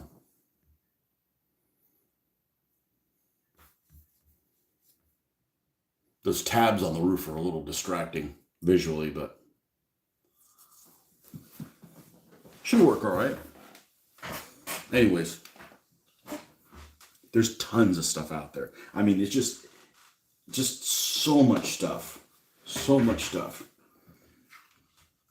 But we got enough stuff to work on. Like I said, this is building number 3. We've got 3 more plus the 2 big, the city ones will be the last ones. And I'm talking about this big nasty.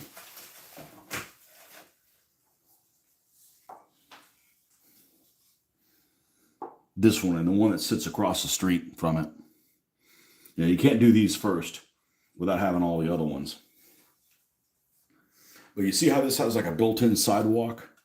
I'm going to do the same thing with these other buildings.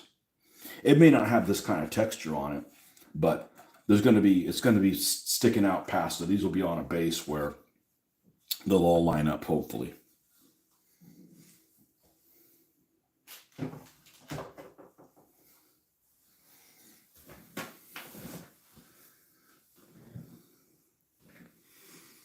Wonder if any of the old Plasticville buildings would be suitable.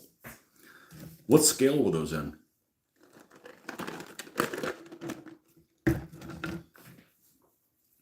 I know some HO stuff could probably work, but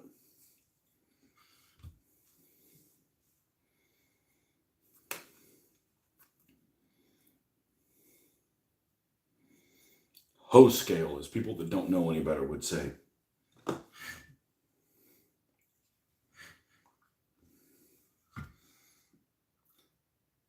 Prostitutes only come in one scale, hose scale.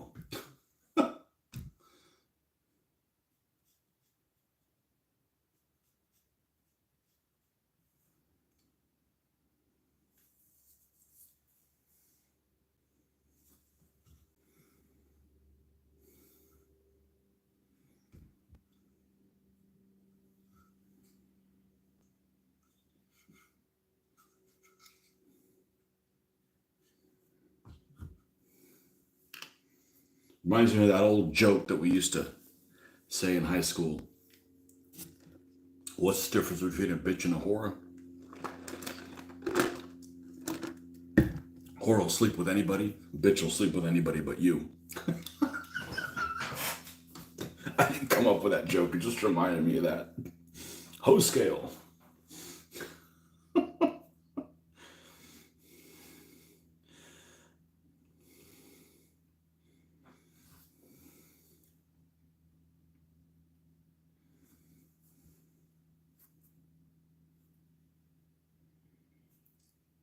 I know, I'm turning my channel offensive. Well, you guys that frequent here, you know what to expect. It's kind of been the same thing all the time. You got to get some thicker skin, you know.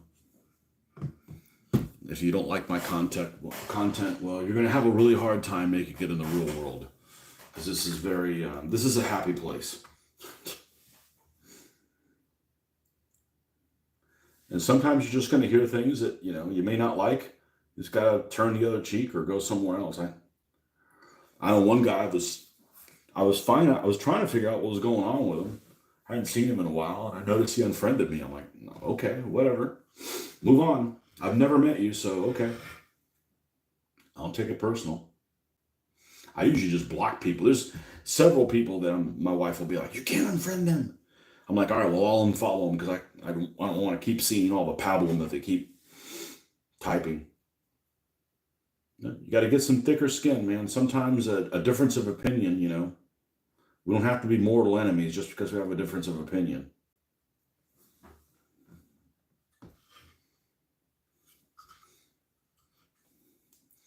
If you get offended by stuff that's on my channel, you're going to have a really hard time in the real world.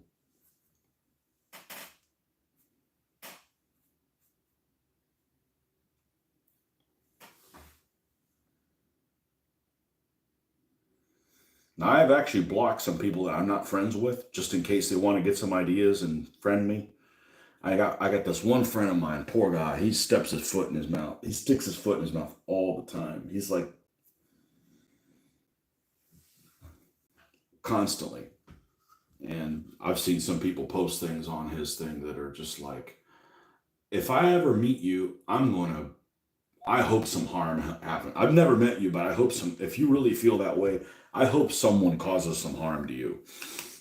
This one guy in particular, I hope he got run over by a truck recently.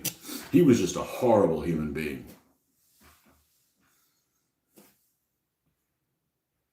Oh, wait, they're 1/64th scale with 1/48 scale doors. What? What?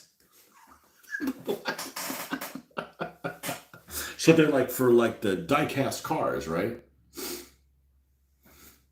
This is why that Russian lady never came back. Russian lady. What Russian lady? I don't know what Russian lady. One of my viewers? I did have one lady viewer. I don't know.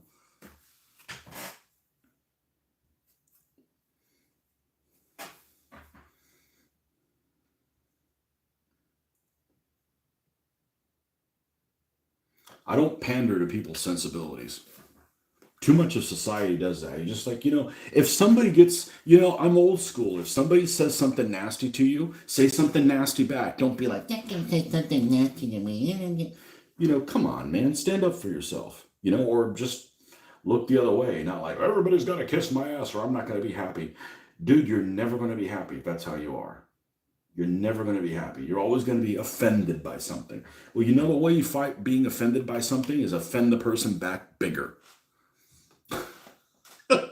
And then move on. But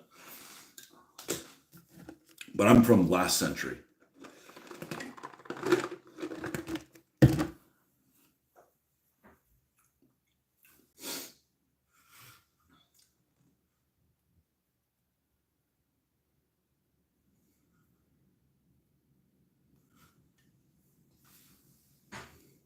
I got a guy that I work with who's he's a darker complexion than me. He's like one of my favorite people at work. And he doesn't understand why people dance around not calling somebody black. Black's one of my favorite colors. There's nothing I don't do that doesn't have black in it. And seriously, I love my favorite color. You know, now should they have been called a different color other than that because they're not that dark? Yeah, but I didn't come up with it. You know, we're not white. Yeah, even you ginger guys, you guys aren't white. You should have been called peachy. Wait, there's no peaches in England, so you wouldn't have known what that was. Perry.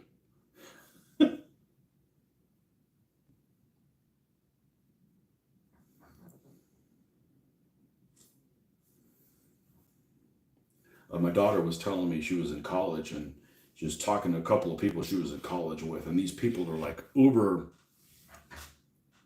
don't want to offend anybody, uber woke, and they were trying to describe someone to somebody else, a lady of color, and they kept dancing around the campfire.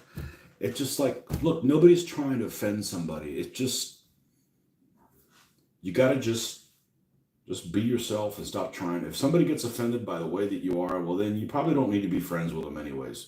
You know, there's eventually going to be a problem. Okay, the sills are, oh, front of the sill.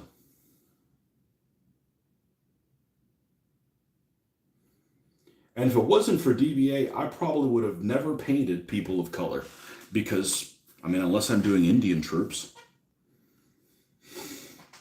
you know, I'm really not encountering those type of things. And I really enjoy painting people of dark complexions and miniatures, you know, because they're not all one shade. They're, you know, I really enjoy it. And I've only gotten an opportunity to do that in a couple of armies, but I'm gonna go get another soda.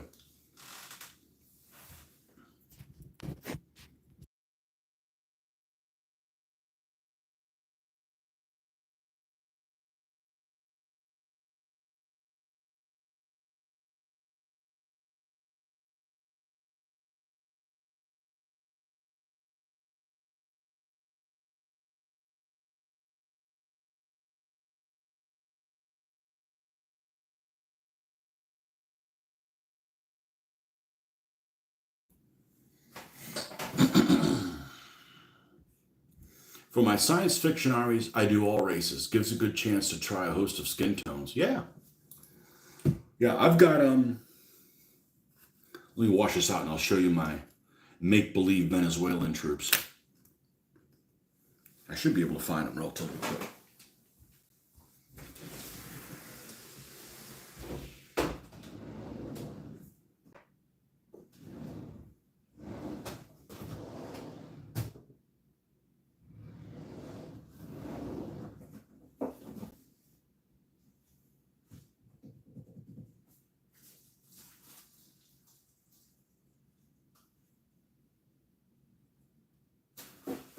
Do I have them out here?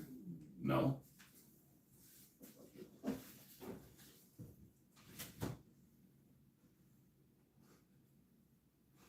I found my 4 Brits.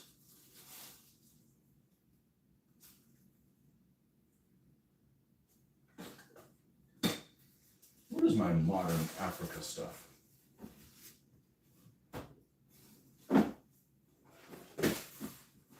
Anyways, I went out on my way to paint them specifically with different skin tones.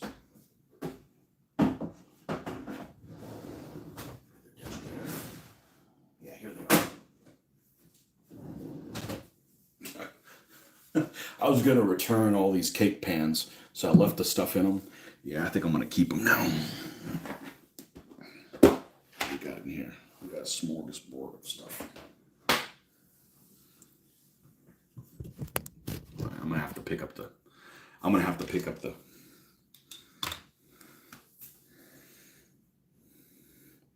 Which one of these are the Venezuelans? These guys right here. Make believe Venezuelan, along with God, it's been so long since he's dead. I forgot what his name is. Chavez, the Hugo Chavez looking dude. Okay, and his entourage.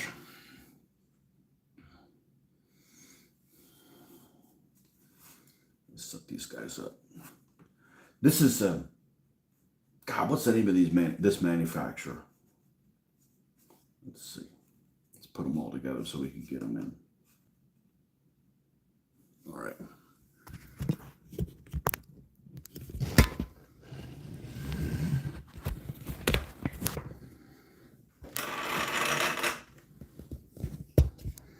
I forget what the manufacturer is, but they all have the same face. But somehow these guys don't bother me. The ones from Britannia drive me bananas. But let's actually put them in a row here. You can see the different skin tones.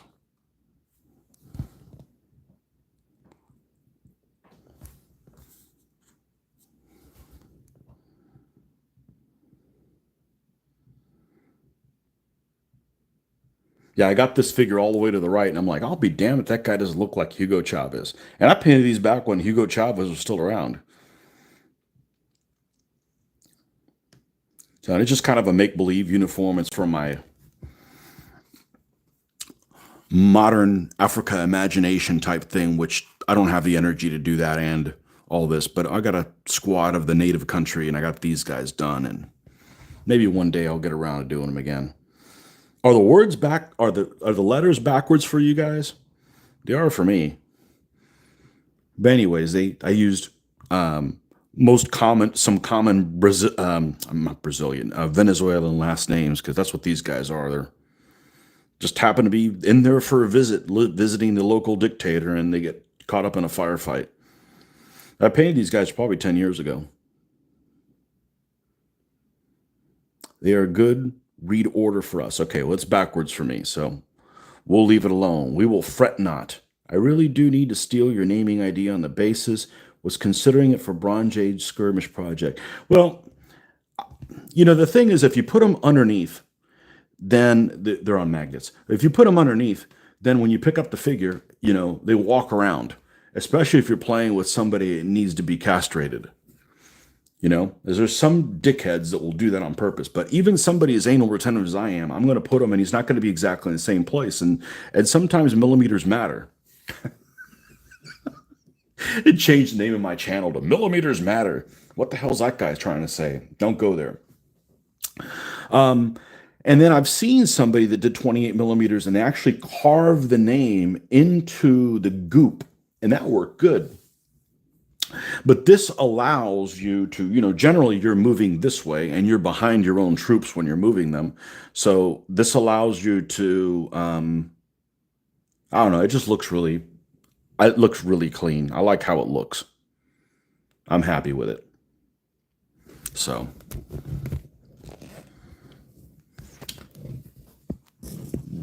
And somehow I wish I could hand paint them and you wouldn't have that white background, but it just, sometimes things are too much of an ask. So that's them. And since we're on this thing, I will pull out the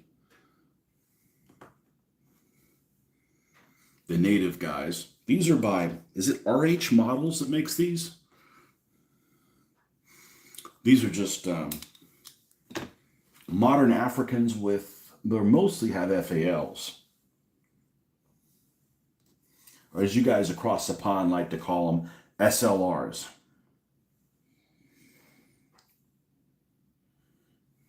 So I believe I based these guys on Ghana. I think Ghana is what it is, because their flag is really similar to Ghana. So I'm like, okay, give me some Ghana type last names. I got about a squad, maybe 2 squads of these guys.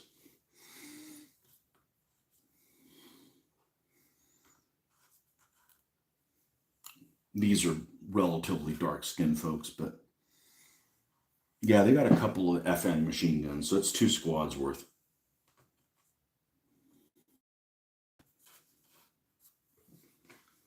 And the dictator himself, Mr. Booty.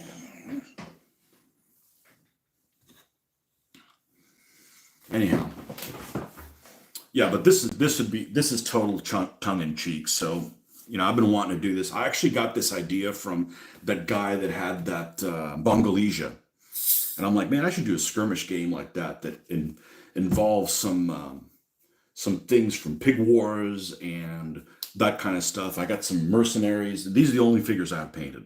I don't have anything painted in this. No white folks. And no Europeans. So, yeah, but I don't have time to do this and that as well. Though I did do 4 or 5 posts on my blog. I have a sister blog on my blog page about this, which I had, I think, too much fun writing it up. I didn't mind writing that up, but it's all basically the background of this is like everybody's a bad guy. There are no good guys. Everybody's corrupt or dirty or worse. The communists are bad. The main country's bad. The main country's probably the good guys. If there's anybody who's the good guys in this environment, it's these folks. They're corrupt, but they're not. They're not communist. They don't go around and shooting their own people. That kind of stuff. So, anyhow, I had a lot of fun with doing the backstory of that. But these are the first figures that I did decent looking basing for, because I did them 10 years ago. I did them post DBA. My early World War II stuff, the basing looks like ass. So DBA did help me with this. So I got these guys, they're waiting in the wings if I ever do anything with it. Here they are. But I got child soldiers.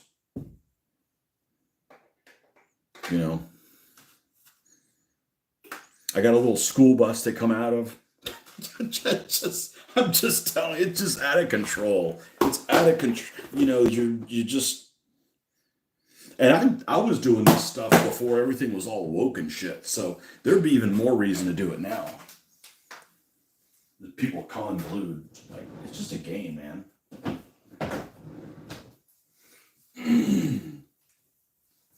Anyhow.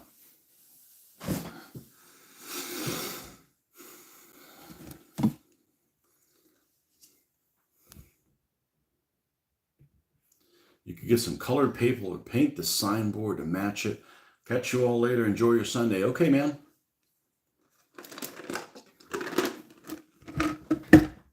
All right. Oh, refill. Yeah, that's the host nation, which I decided to call the Mandingo Republic.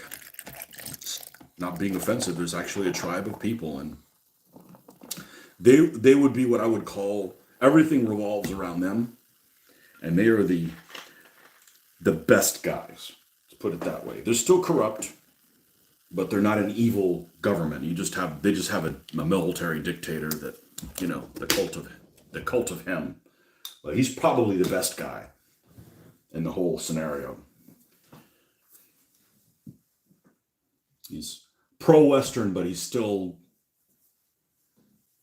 a dictator.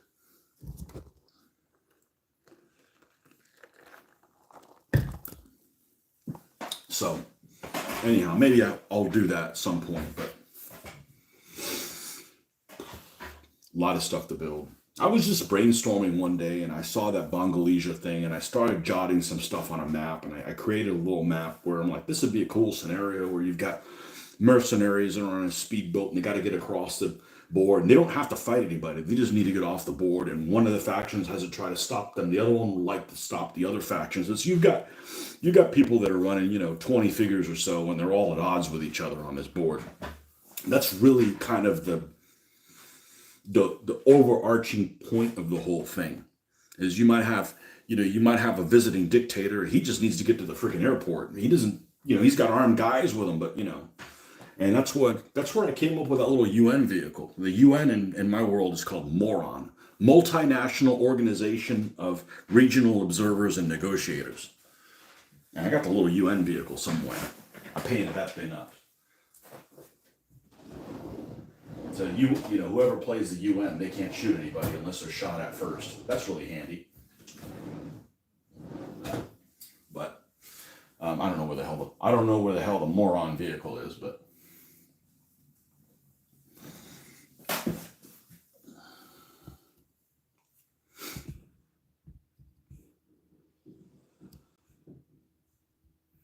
I take it the Mandingoese, God, that's painful to look at, have a good have good long arms and plenty of howitzers? Or is it pool Mandingles? Oh man. Which rules? I was gonna make my own. Yeah. You guys seen my blog on that? Do a search on, let's see, it should come up if you type Mandingo Republic. Mandingo Republic.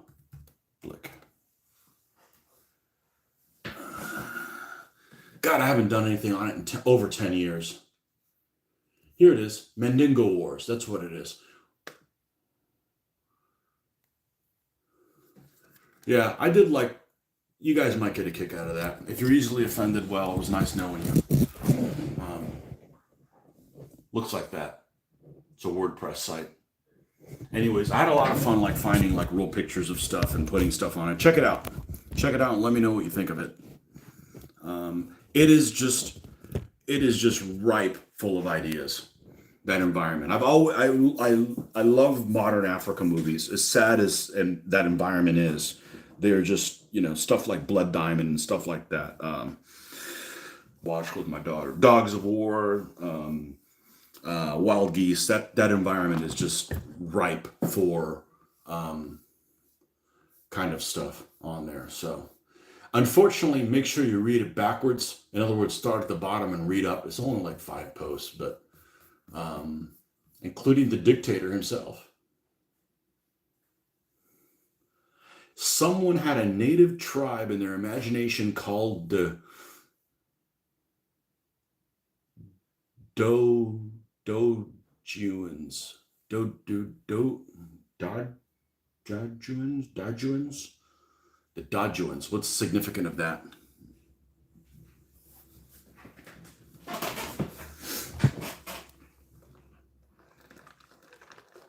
I guess when I'm bored with this, I can go back and paint. I want to do so the child soldiers.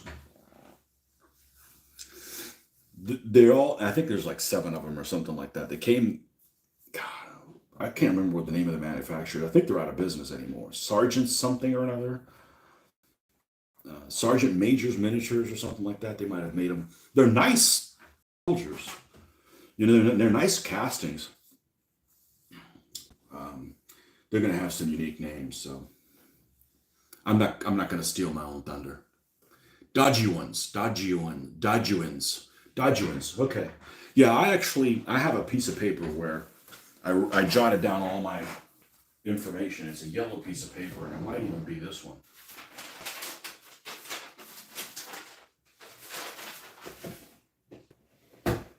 I was just bored one day and I was brainstorming, and I'm like, this would be. I mean, I'm almost peeing myself laughing coming up with all this stuff. It's here somewhere, and I had a lot of fun thinking about it. But you don't have not enough time to do everything if you're going to try to get it to come out to completion.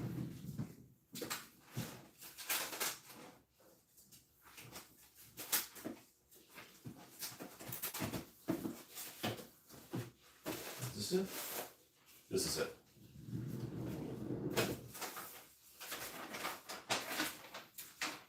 Oh, this doesn't have all the different.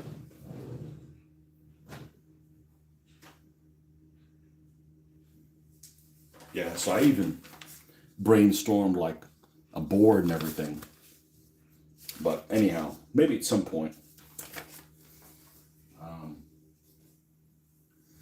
Definitely need to. But I'm not going to run that with Face of Battle. Face of Battle is too realistic. You don't have to be realistic. One of the things that I was kind of brainstorming, your Muslim backcountry.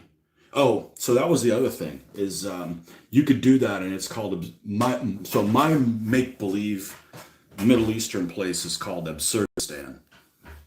But the only rules is that the U.S. is not in it at all. We can make fun of there's like some French Foreign Legion. They're of course called the Frogs, and it stands for whatever different stuff. But Muslim backed country of Pakistan is led by Imam bin Avinafag and Ayatollah up in smoke. Baki being British slang for tobacco. Yeah. Well, the Afghanistan type of country is just really, again, everything's there, you know. So anyhow, maybe it's some. Maybe I'll do the terrain, and I'll do such a good job doing the terrain with the airbrush and everything that just like I gotta do this. We'll see. Hey, at least I got some troops already done for it. But one of the things I was brainstorming, like, how do you get a quick result on a firing result, right? Because, like I've said before in doing naval games, one of the most annoying things about playing naval games is that you spend a lot of time trying to figure out if a shell even lands on the ship. If the game moves slow, like when you actually have a hit land and there's penetration and you wonder about what compartments get damaged and stuff like that, that's all acceptable. But spending a lot of time to figure out what your chances to hit and then you roll and you miss is just, everybody's just sitting around on their hands, right? So the very first thing I thought about was, what if I'm doing something modern, and it's going to be a tongue-in-cheek type of game anyways, what if I base the chances of hitting with a weapon based on dies? So if I'm taking, say you have a pistol, right? And in that game, I'm okay with some condensing being the case, unlike this where you're playing an actual scale. If you take like a pistol or something like that and say it's a die 6, so you measure the distance between the two troops, we use French partisans for this example. I'm giving away all my secrets, but what the hell? Maybe I will inspire you to greater things. All right. And you got these two guys, and say they're 4 inches away. Okay. So if this guy wants to shoot at him, he's got to roll a 4, 5, or 6 to hit him. And then once there's a hit, then this guy gets some kind of save. Now I'm normally am an anti-save person because I'm used to playing games where it's really difficult to hit, and the last thing you want to do is, oh, well, that really didn't matter. But your save can be based on whether you're moving, whether you're in some kind of cover like that. And then you've got a system where it's really simple to figure out your to-hit number, okay? If you've got a submachine gun, maybe it's an 8. If you've got an AK, maybe it's a 10 or something like that. So you can fire up 10 inches, and you've got to roll that number higher. So if you're firing like an AK and he's at this distance and it's a 4, it'll hit on a 4, 5, 6, 7, 8, or 9, or 10. And maybe he's got 2 rolls for that. There's just something really simple that it doesn't take a long time for it to move on to the next person, because the meat and potatoes of that type of a game is the interaction between forces, and also the, how do you want to accomplish your asymmetrical type of victory conditions. You got a roll rifle like an FAL or something like that. Maybe you're rolling a D20, so then you're rolling D20s and you just need to get under that number. And then whether or not you hit with it or not depends on the other guy's save also. And it's like there's no wounding. It's like you're freaking dead and you're off the thing. So it's a totally different type of mindset than the World War II stuff. So, I don't know if there's a lot of crossover on the buildings and stuff like that, but maybe the trees, and it's just something to consider. I'm more likely to do that than go back to DBA. Well, I'm not going to go back to DBA than to do like an ancient type system. Because check out that blog, and it is just like full of like, the possibilities are endless. The possibilities really are endless. So, and as much as I like something like, what's the Car Wars game?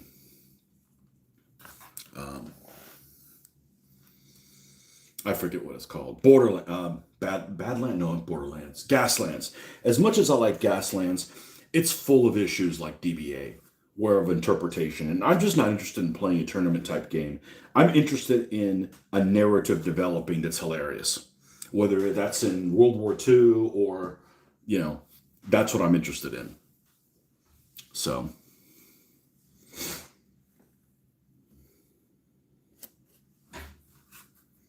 okay.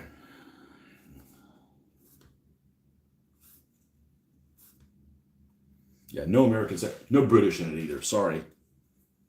Consider that a good thing. You could have military contractors, though, but.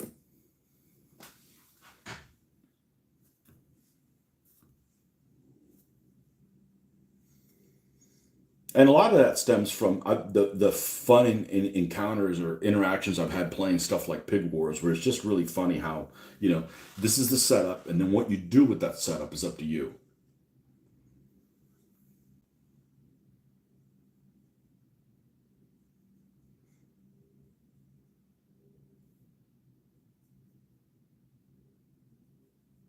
And I just really didn't get off the ground. Main reason is I didn't have you guys as an audience. This helps me tremendously. Even if I go on tangents and show you troops that I'm not painting and stuff like that, it still keeps me engaged in the hobby. So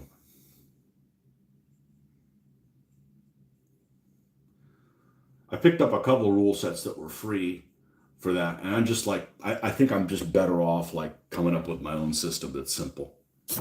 It's not to market, not to sell it. I'm not interested in that. Um, it's just that just to have a good narrative happen. So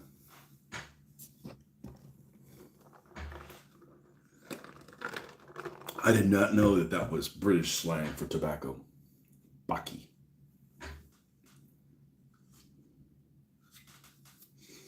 Yeah, one of my NPCs in a Middle East thing would definitely be Ahmed the Motherless Goat Herder.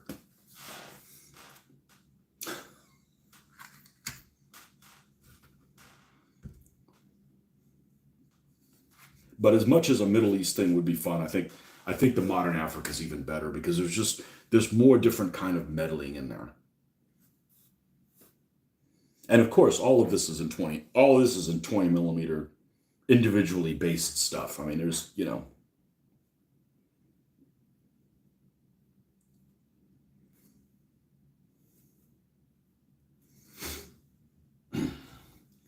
why would I do anything other than that? But those miniatures are really hard to get a hold of. I think it's called RH models. Guys like in Holland or something like that. I don't know how I found out about them way back when, but I did. And his ordering system back then was very primeval. I think he takes PayPal now or something like that, but I don't even know if he's still in business, but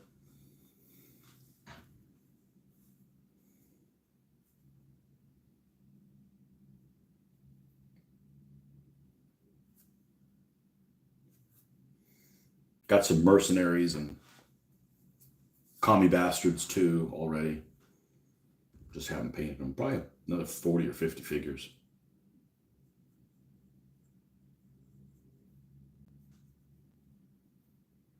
But the environment for that is just replete with ideas. You could have missionaries. You could have all kinds of stuff that just get involved in a bad situation.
This is a pretty involved building. I'm pretty sure that the next one that we're going to be building isn't so painting. The next building we're going to be building. No, the next building we're going to be painting. I'll probably do a smaller one next.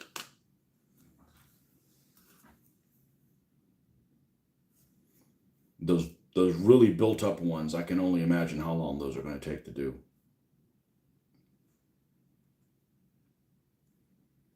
But I don't necessarily need those for these scenarios. As a matter of fact, the scenario that has the tanks has some ruins. I'm going to use these as the ruin buildings. But nobody would be going inside of this unless they decide to dismount or their vehicle brews up and they're trying to bail out of it and they're just running here to cover.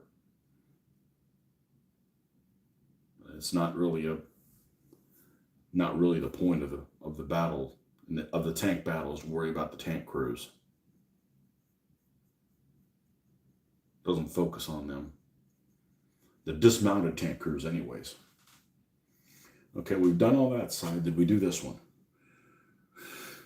We did do that one. Okay, let's come in here and do.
And we did do that side. Okay, cool. So let's flip it back over, lighten this up a bit, and continue. Rinse and repeat.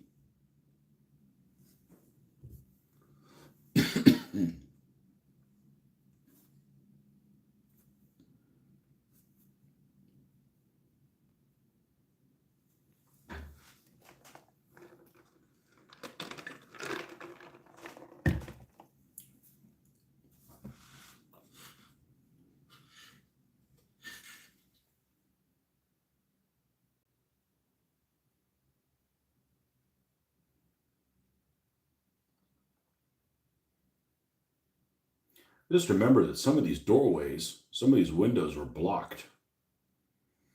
You weren't punched all the way through. I'd forgotten about that.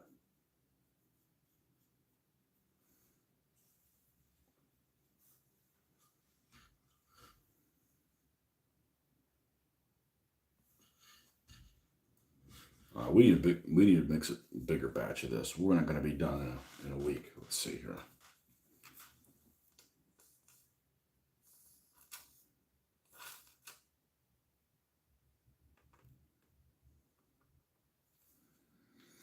I feel like these Vallejo paints don't do a good job of getting all the stuff out of them. There's always a fair amount of waste stuck in the bottle.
Okay, that's all the sills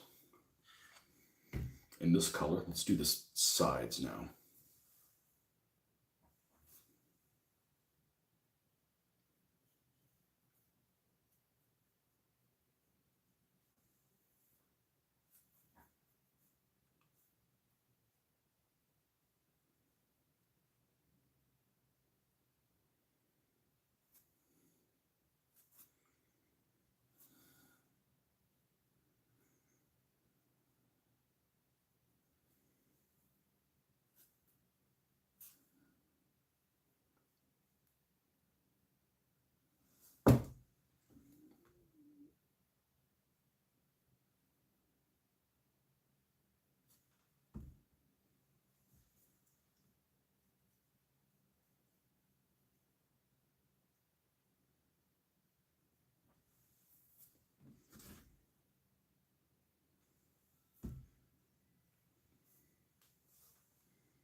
I do this side of the sill now.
It looks like there's sills up here, but not down here at the bottom.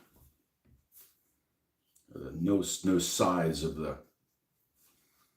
Let me go back and paint this one and this one as not having the border around it. What about the bottom floor over here? No, they have it there. Interesting.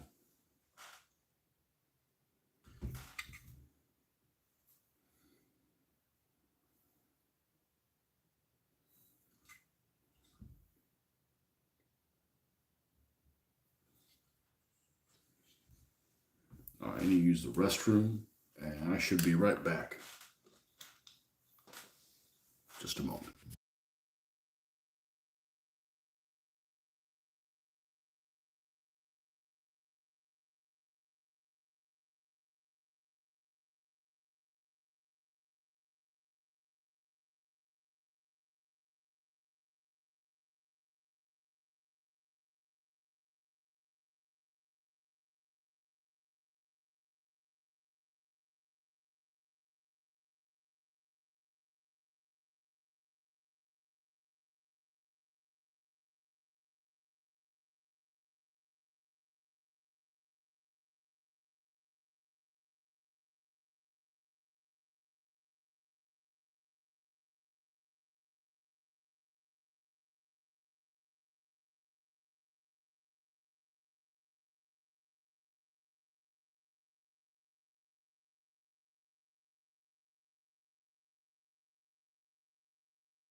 Okay.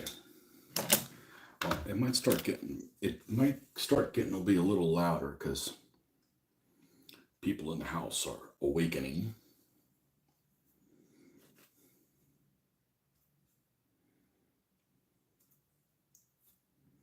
I think we've gotten a lot done. I don't know. It just takes a while. How long have we been on here? 3 hours? 2.5?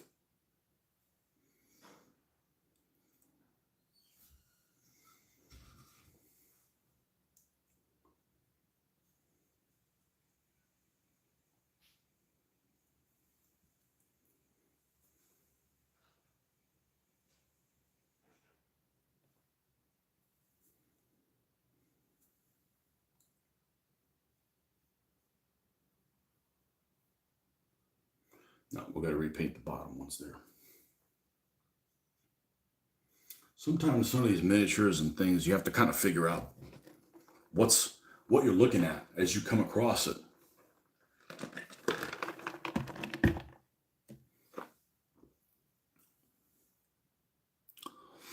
Might want to look at 1 hour skirmish games by a long Lamset for your modern imagination.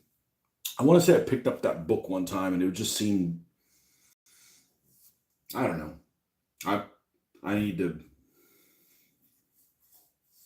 I'll worry about it if I ever do anything else with it. Right now, it's definitely the backbone. It's backboina.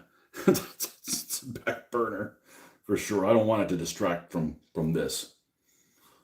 You know, I got a lot invested in this. I mean, I got hundreds of vehicles. You know, I got no vehicles painted for that. Somehow there's a remember those die-cast things that were made by who the heck made them? Corgi. Corgi made them, and they seemed like they were pretty close to 1/76 scale, including this Sherman here. This has been repainted. I had this stuff stuck on the back. This is a die-cast model. The same people that made this, they also made a Panzer IV in two different flavors, a T-34, 76. They made an M8 armored car. I have an M8 armored car floating around here somewhere that's gonna be for that modern thing, and I can't find it. It's here somewhere. It's here somewhere, and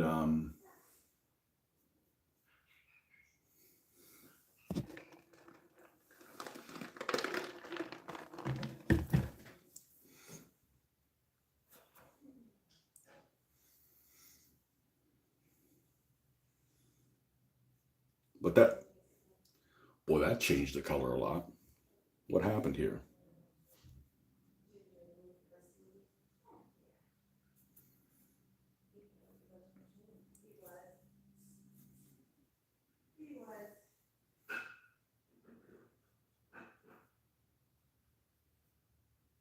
But that's a good way for me not to get my World War II stuff completed, to start delving in that again.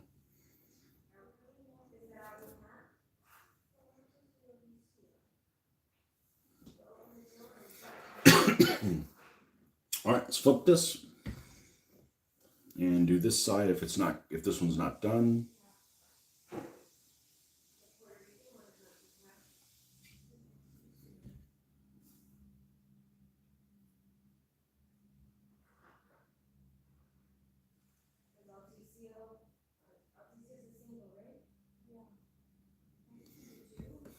All right, let me take a look. It just seems like this one's got so many details. Is the next building that advanced? This is the one we're going to do next.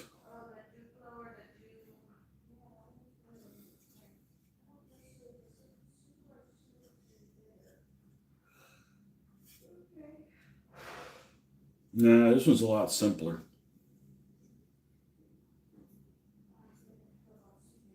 Man, that wall's thick.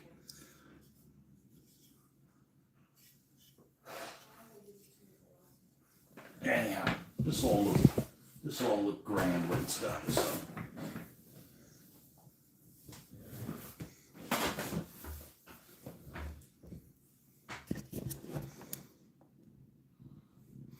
Forces of Valor 176 diecast.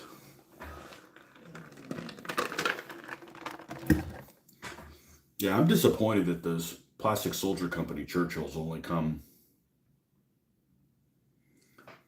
only come 2 in a pack. Also, why don't they make a Churchill 7? I thought the Churchill 7 was the most common one in Europe. They're all Churchill 4s.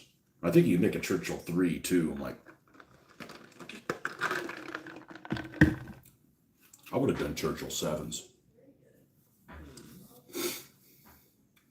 With Crocodile. Of course, Crocodile would probably shoot a long way away. Shoot flame.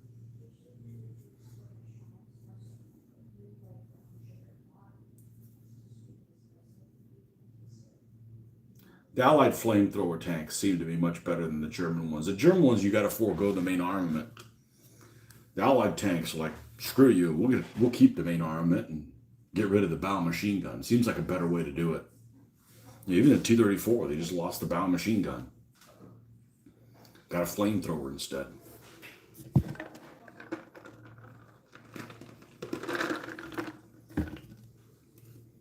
Sherman, Zippo Sherman, lost the bow machine gun.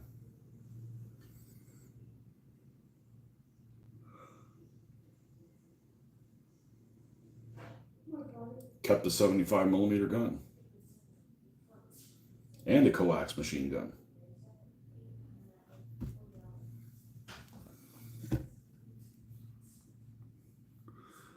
Have got back into DBA and have a tourney coming up in 3 weeks. So today I've been watching old Mitch videos with his sidekick Tony.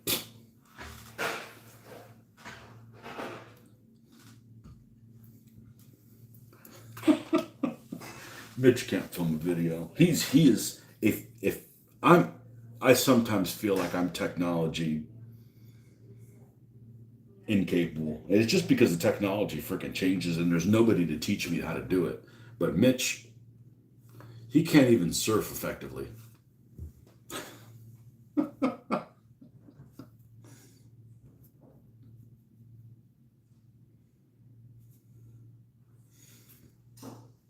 Almost all games are close though. That's the one good thing about DVA. It's not like it's when you only have to knock out a third of the forces, it's a pretty tight run thing almost all the time. I mean, there's a lot to like on it. I just got tired of no matter what I did, there was always issues that came up. And being a tournament rule set, you can't come up with your own rulings on things if you plan on playing in a tournament. And it just became too much. It just became too much. Unsatisfying afterwards.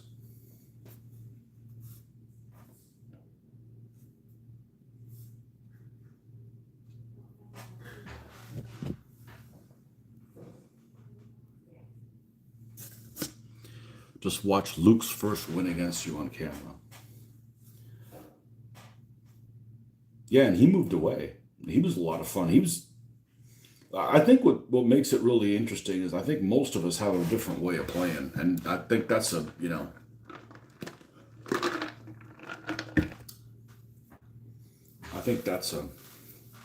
interesting.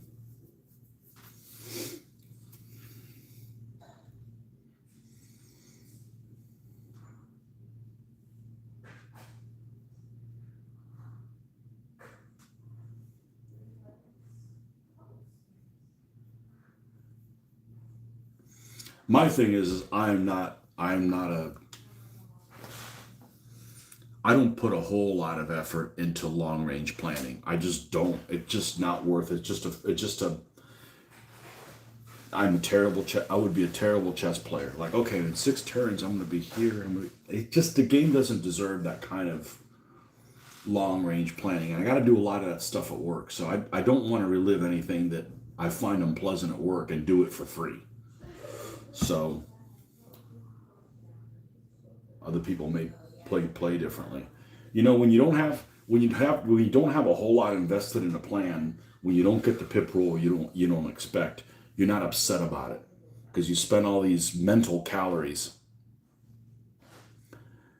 trying to figure out how to do it. But I honestly don't know if they're even playing DBA on a regular basis. I certainly didn't say, hey, you guys can't play. You can do whatever you want. I'm just, I haven't gone over there on a Monday since the last game that I filmed. It was at the Guadalcanal thing.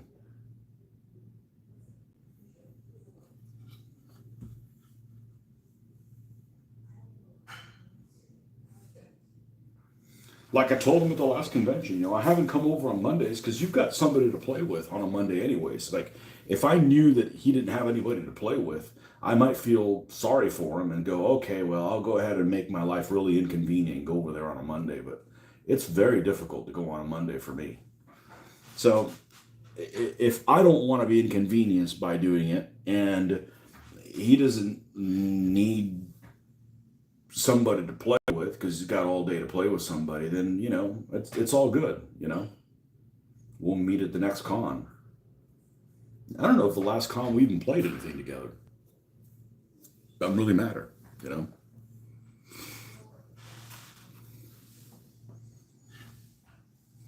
I could never play another game with him, and I'd still never have anybody that I'll play more games against.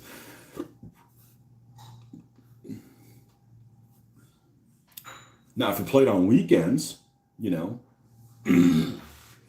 like normally employed people, it might be a little different. Of course, I might not be able to come sometimes because, I'm doing, work, doing family stuff, but.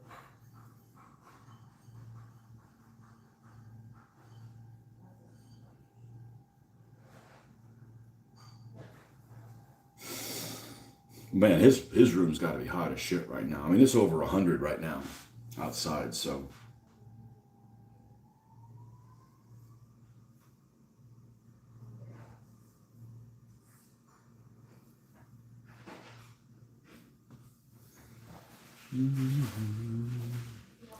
Watching you paid up all your World War II over the last few months has rekindled a bit of interest for me in the period as well.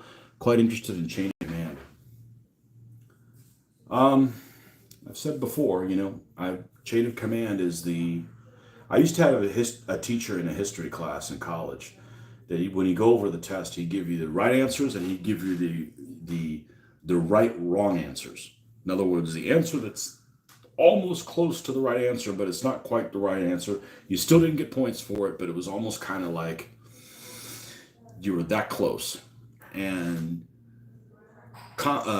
chain of command for me, I've played it 2-3 times, is the right wrong answer. It's if I didn't have this other game to fall back on, I'd probably play chain of command, and I'd have to modify it because it's just a little too generic in some of the combat aspects. What you can move and what you can do with it, I think, is really cool. I like that, but some of the combat aspects are a little too generic for me. But that's the easy stuff to change. Like, let's do different penetration values for the tanks and stuff like that. When you kill a guy, you just can't pick who the hell you want if it's not a leader or a guy with a special support weapon. You literally would have, that kind of stuff is just a deal breaker for me. But easy to fix. And I actually I don't have the rules, but I bought one of their scenarios. I bought that scenario pack that they have on Wintergewitter. Because, sometimes you just have this, when you have this idea of like, man, I want to create this scenarios for whatever period. And then you just think, somebody already came up with something about it. Maybe they had access to data or information that I don't. So they should be a more legitimate source. So I picked up this Wintergewitter scenario book and I'm looking through it, and there's some cool scenarios. But the chain of command has this, I guess I don't know exactly how it works, but you have kind of like your core force, and you have these little addendums. Like you can have one of these or one of those or one of those or one of the other ones. And sometimes you roll for them, sometimes you select them and buy them. And one of the items you could select for Wintergewitter was a flamethrower Mark III. Now, if you're a World War II nut, you should know that a flamethrower Mark III didn't come out until almost a time period of Kursk, so it's not available in November 1942. And I might be, splitting hairs, but for me, that's kind of a big deal. So I'm like, okay, if they got that wrong, what else is wrong in there? So it starts casting doubt into their knowledge base as being so perfect that I'm just like, I should just come up with stuff on my own. So I was a little disappointing with that, that was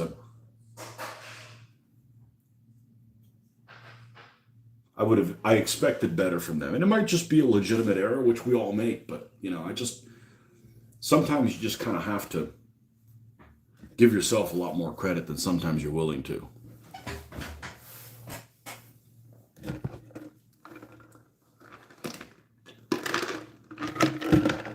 And as an X-135th scale modeler, yeah, all that stuff's important to me.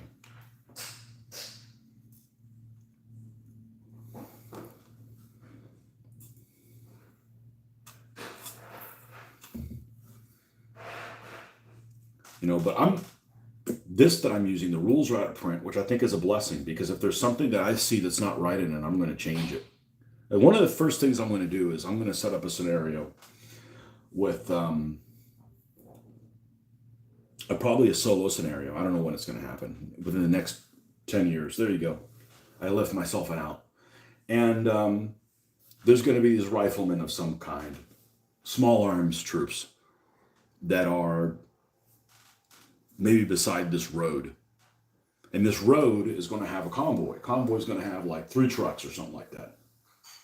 Probably start easy. That's one of the things, the worst thing you could do is just make things too complicated from the get-go. Just start real easy. A Kupelwagen, a deuce and a half, or something like that. And their objective is to damage that truck, keep it from going on to the other side. The only thing the truck can do is go down the road. That's all it can do. Just to keep it simple. So I can see how the game handles small arms fire on a soft vehicle. Does it seem right? Does something seem off? Because I've played the infantry combat. The infantry combat is just fine. But I've not seen how infantry reacts to a small, can you aim for the tires? What happens when you pop a tire on a thing? Those kind of details,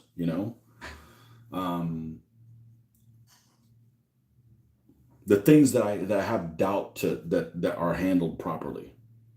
And I don't really have a solution for them in mind, but I'll know when I see how they handle it if I approve it or not. I don't know. It's just, but it's not a tournament thing, so I can do whatever the heck I want with it.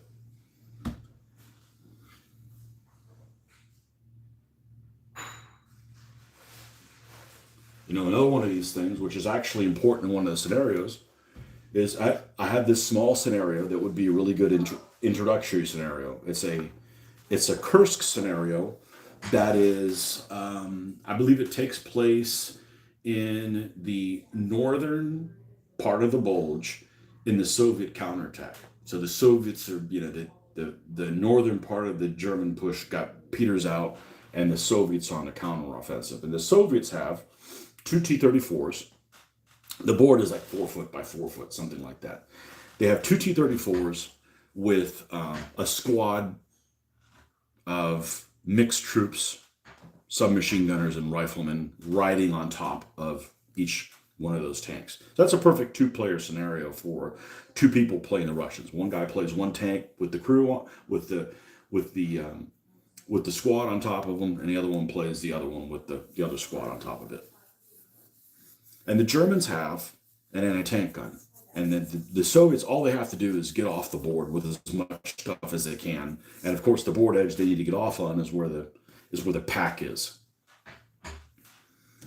So one of the first things you need to see in that type of scenario to make sure that it's running well is what happens when the pack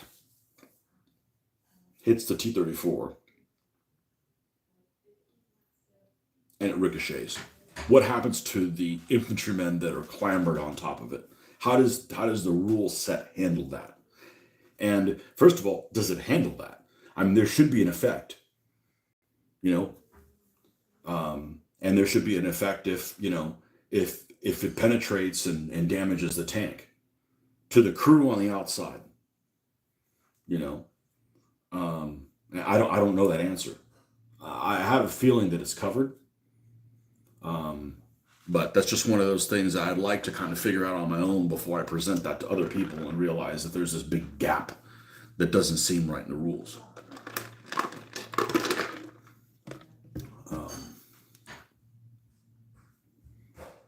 The name of the game in this particular set of rules set, and it was the same way in the one I was coming up with a buddy of mine a long time ago before I came across this rule set, is timing is everything. Timing is everything. You don't get to pick what order your stuff happens in. It just happens in that order. There's a couple things that you can use to manipulate things. You know, you might pull a chit that's the leadership card for one of your junior leaders, and that allows them to activate somebody under their command and within a close distance of them. And then you get to choose that. But for the most part, you're on autopilot. You don't get to pick when the next guy acts. So it seems really annoying, but it adds this element of chaos that I think is very prevalent in that type of an action. And it also eliminates opportunity fire. Because one of the most annoying things about a game is, all right, I'm going to move these guys across here, and I'm going to move, and like let's say you're moving across this street and you're crossing this way. By the time you've moved you have this idea, no matter how careful you are, you're going to know where these tanks are heading to before you actually get to make the decision, okay, I'm going to stop them back here and then take a shot at them. Opportunity fire just drags everything on too long. And because you get an action, because it's one action at a time per person, then that really shouldn't be much of an issue, as opposed to, you've got to have opportunity fire in games that are on a different type of a level. And I don't have a problem with them in those games, but they really do bog the game down severely. The only thing worse than that is if you've got hidden movement. All right, leave the board. I got to talk to the GM. All right, what if I do this? What if I got this guy here? What is he? That. All right, come back in. It just creates apathy. It creates players that aren't engaged in the game, and that's really the worst thing, is where people aren't invested in what's going on. Like, I'm gonna go make some coffee. Call me when it's my turn again.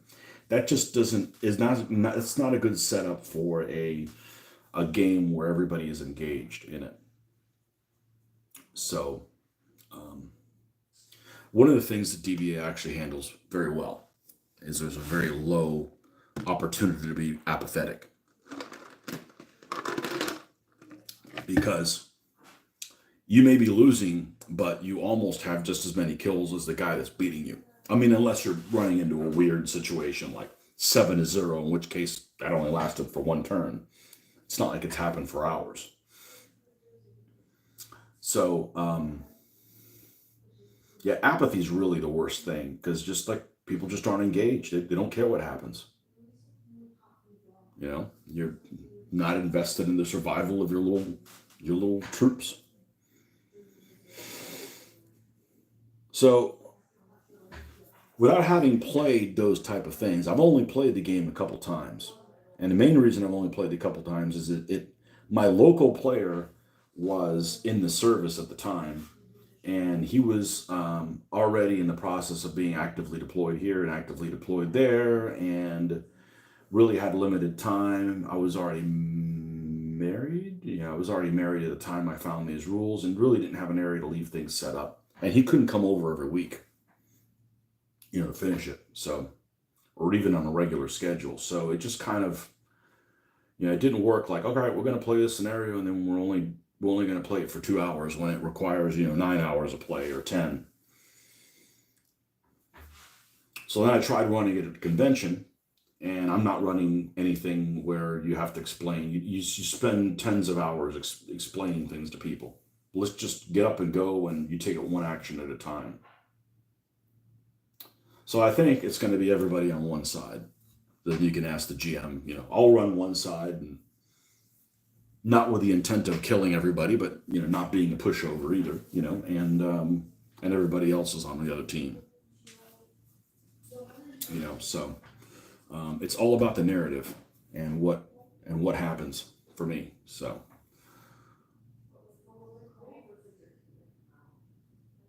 that's at least what I'm looking at moving forward. But it isn't the means to an end. It's just I want to paint shit, and in order to paint shit, it'd be nice to be able to use it. So there you go. Not the other way around.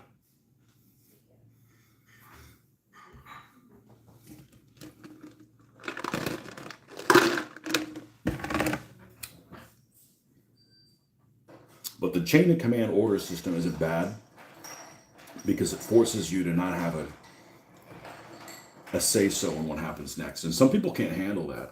I don't like being able to control every little aspect of it.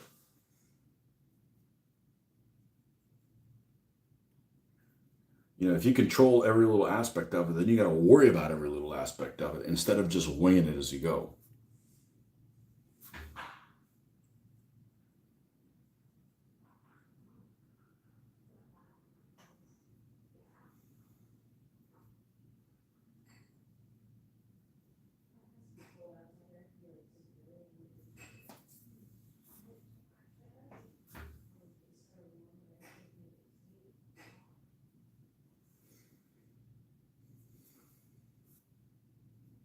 And there's different things that different people find tolerable or intolerable. Some people can't handle games with dice. Some people can't handle unforeseen surprises.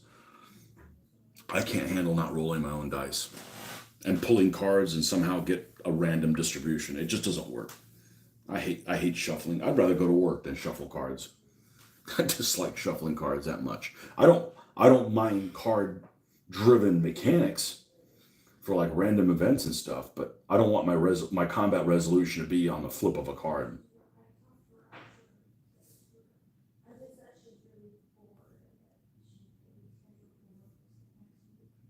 A while ago, somebody was suggesting, they was so worried about the pip dice playing DVA, they suggested getting a deck of cards of 1 through 6 or whatever.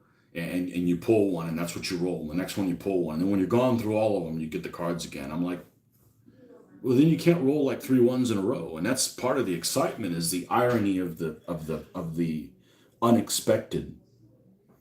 If you watch, you said you were watching some of my videos. Go watch the one that we did on the ancient Hebrew battles. There's some crazy, there's some crazy stuff that happens in those. Crazy, unexpected, unlikely results. And if everybody has a 1 through 6, you'll never have that happen. Those are some of the most insane battles I've ever played. There's certainly some of the most insane battles I've ever played within a one session. All of them together. I don't know, was it 4, 5, 6, something like that. And they're all in one video, and they're just crazy. They're just absolutely crazy. But the crazy is what makes it exciting and makes you, long to play another game.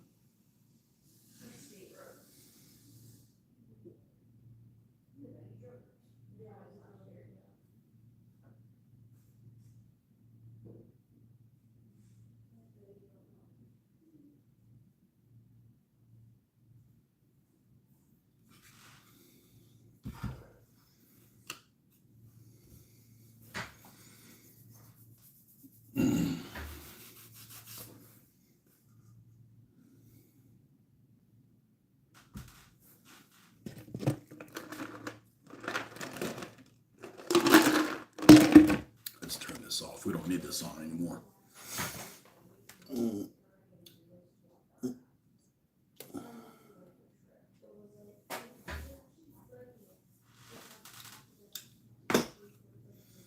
But yeah, I got back into this. You said it was watching me paint all this stuff is showing you have interest in something else. Well, the same thing happened to me. I'm minding my own business, and this guy from Portugal comes in and starts painting all this 20 millimeter World War II stuff. And I'm like, damn, I'd like to do that. So he motivated me. And, you know, I was already having DBA stuff I was unhappy with the results, how it was turning out.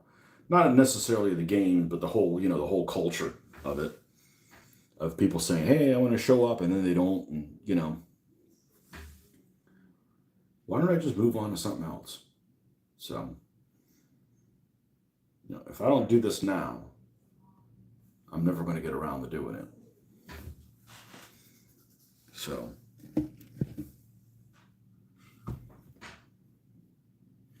I could have gotten all the World War II stuff painted that I have, or painted 2 DBA armies. That's about the reality of what it was. Maybe 3. So,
be nice to be able to finish this building, but I don't know that I'm going to be able to do that in this session.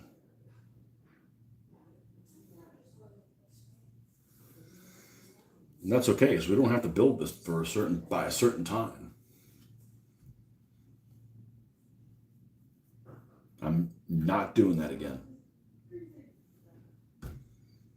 As a matter of fact, I'm not even going to fool with rules until I've got what I need for the first scenario done.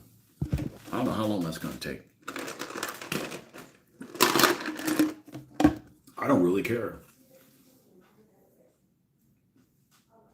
Yeah, I'm going to go ahead and call this. We're going to stop right here. We'll pick this up where we left off. Getting there.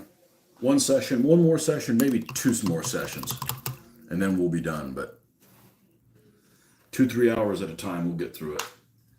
All right, folks, as always, thanks for stopping by. Enjoy your Sunday. We'll see you on the next one. Bye-bye.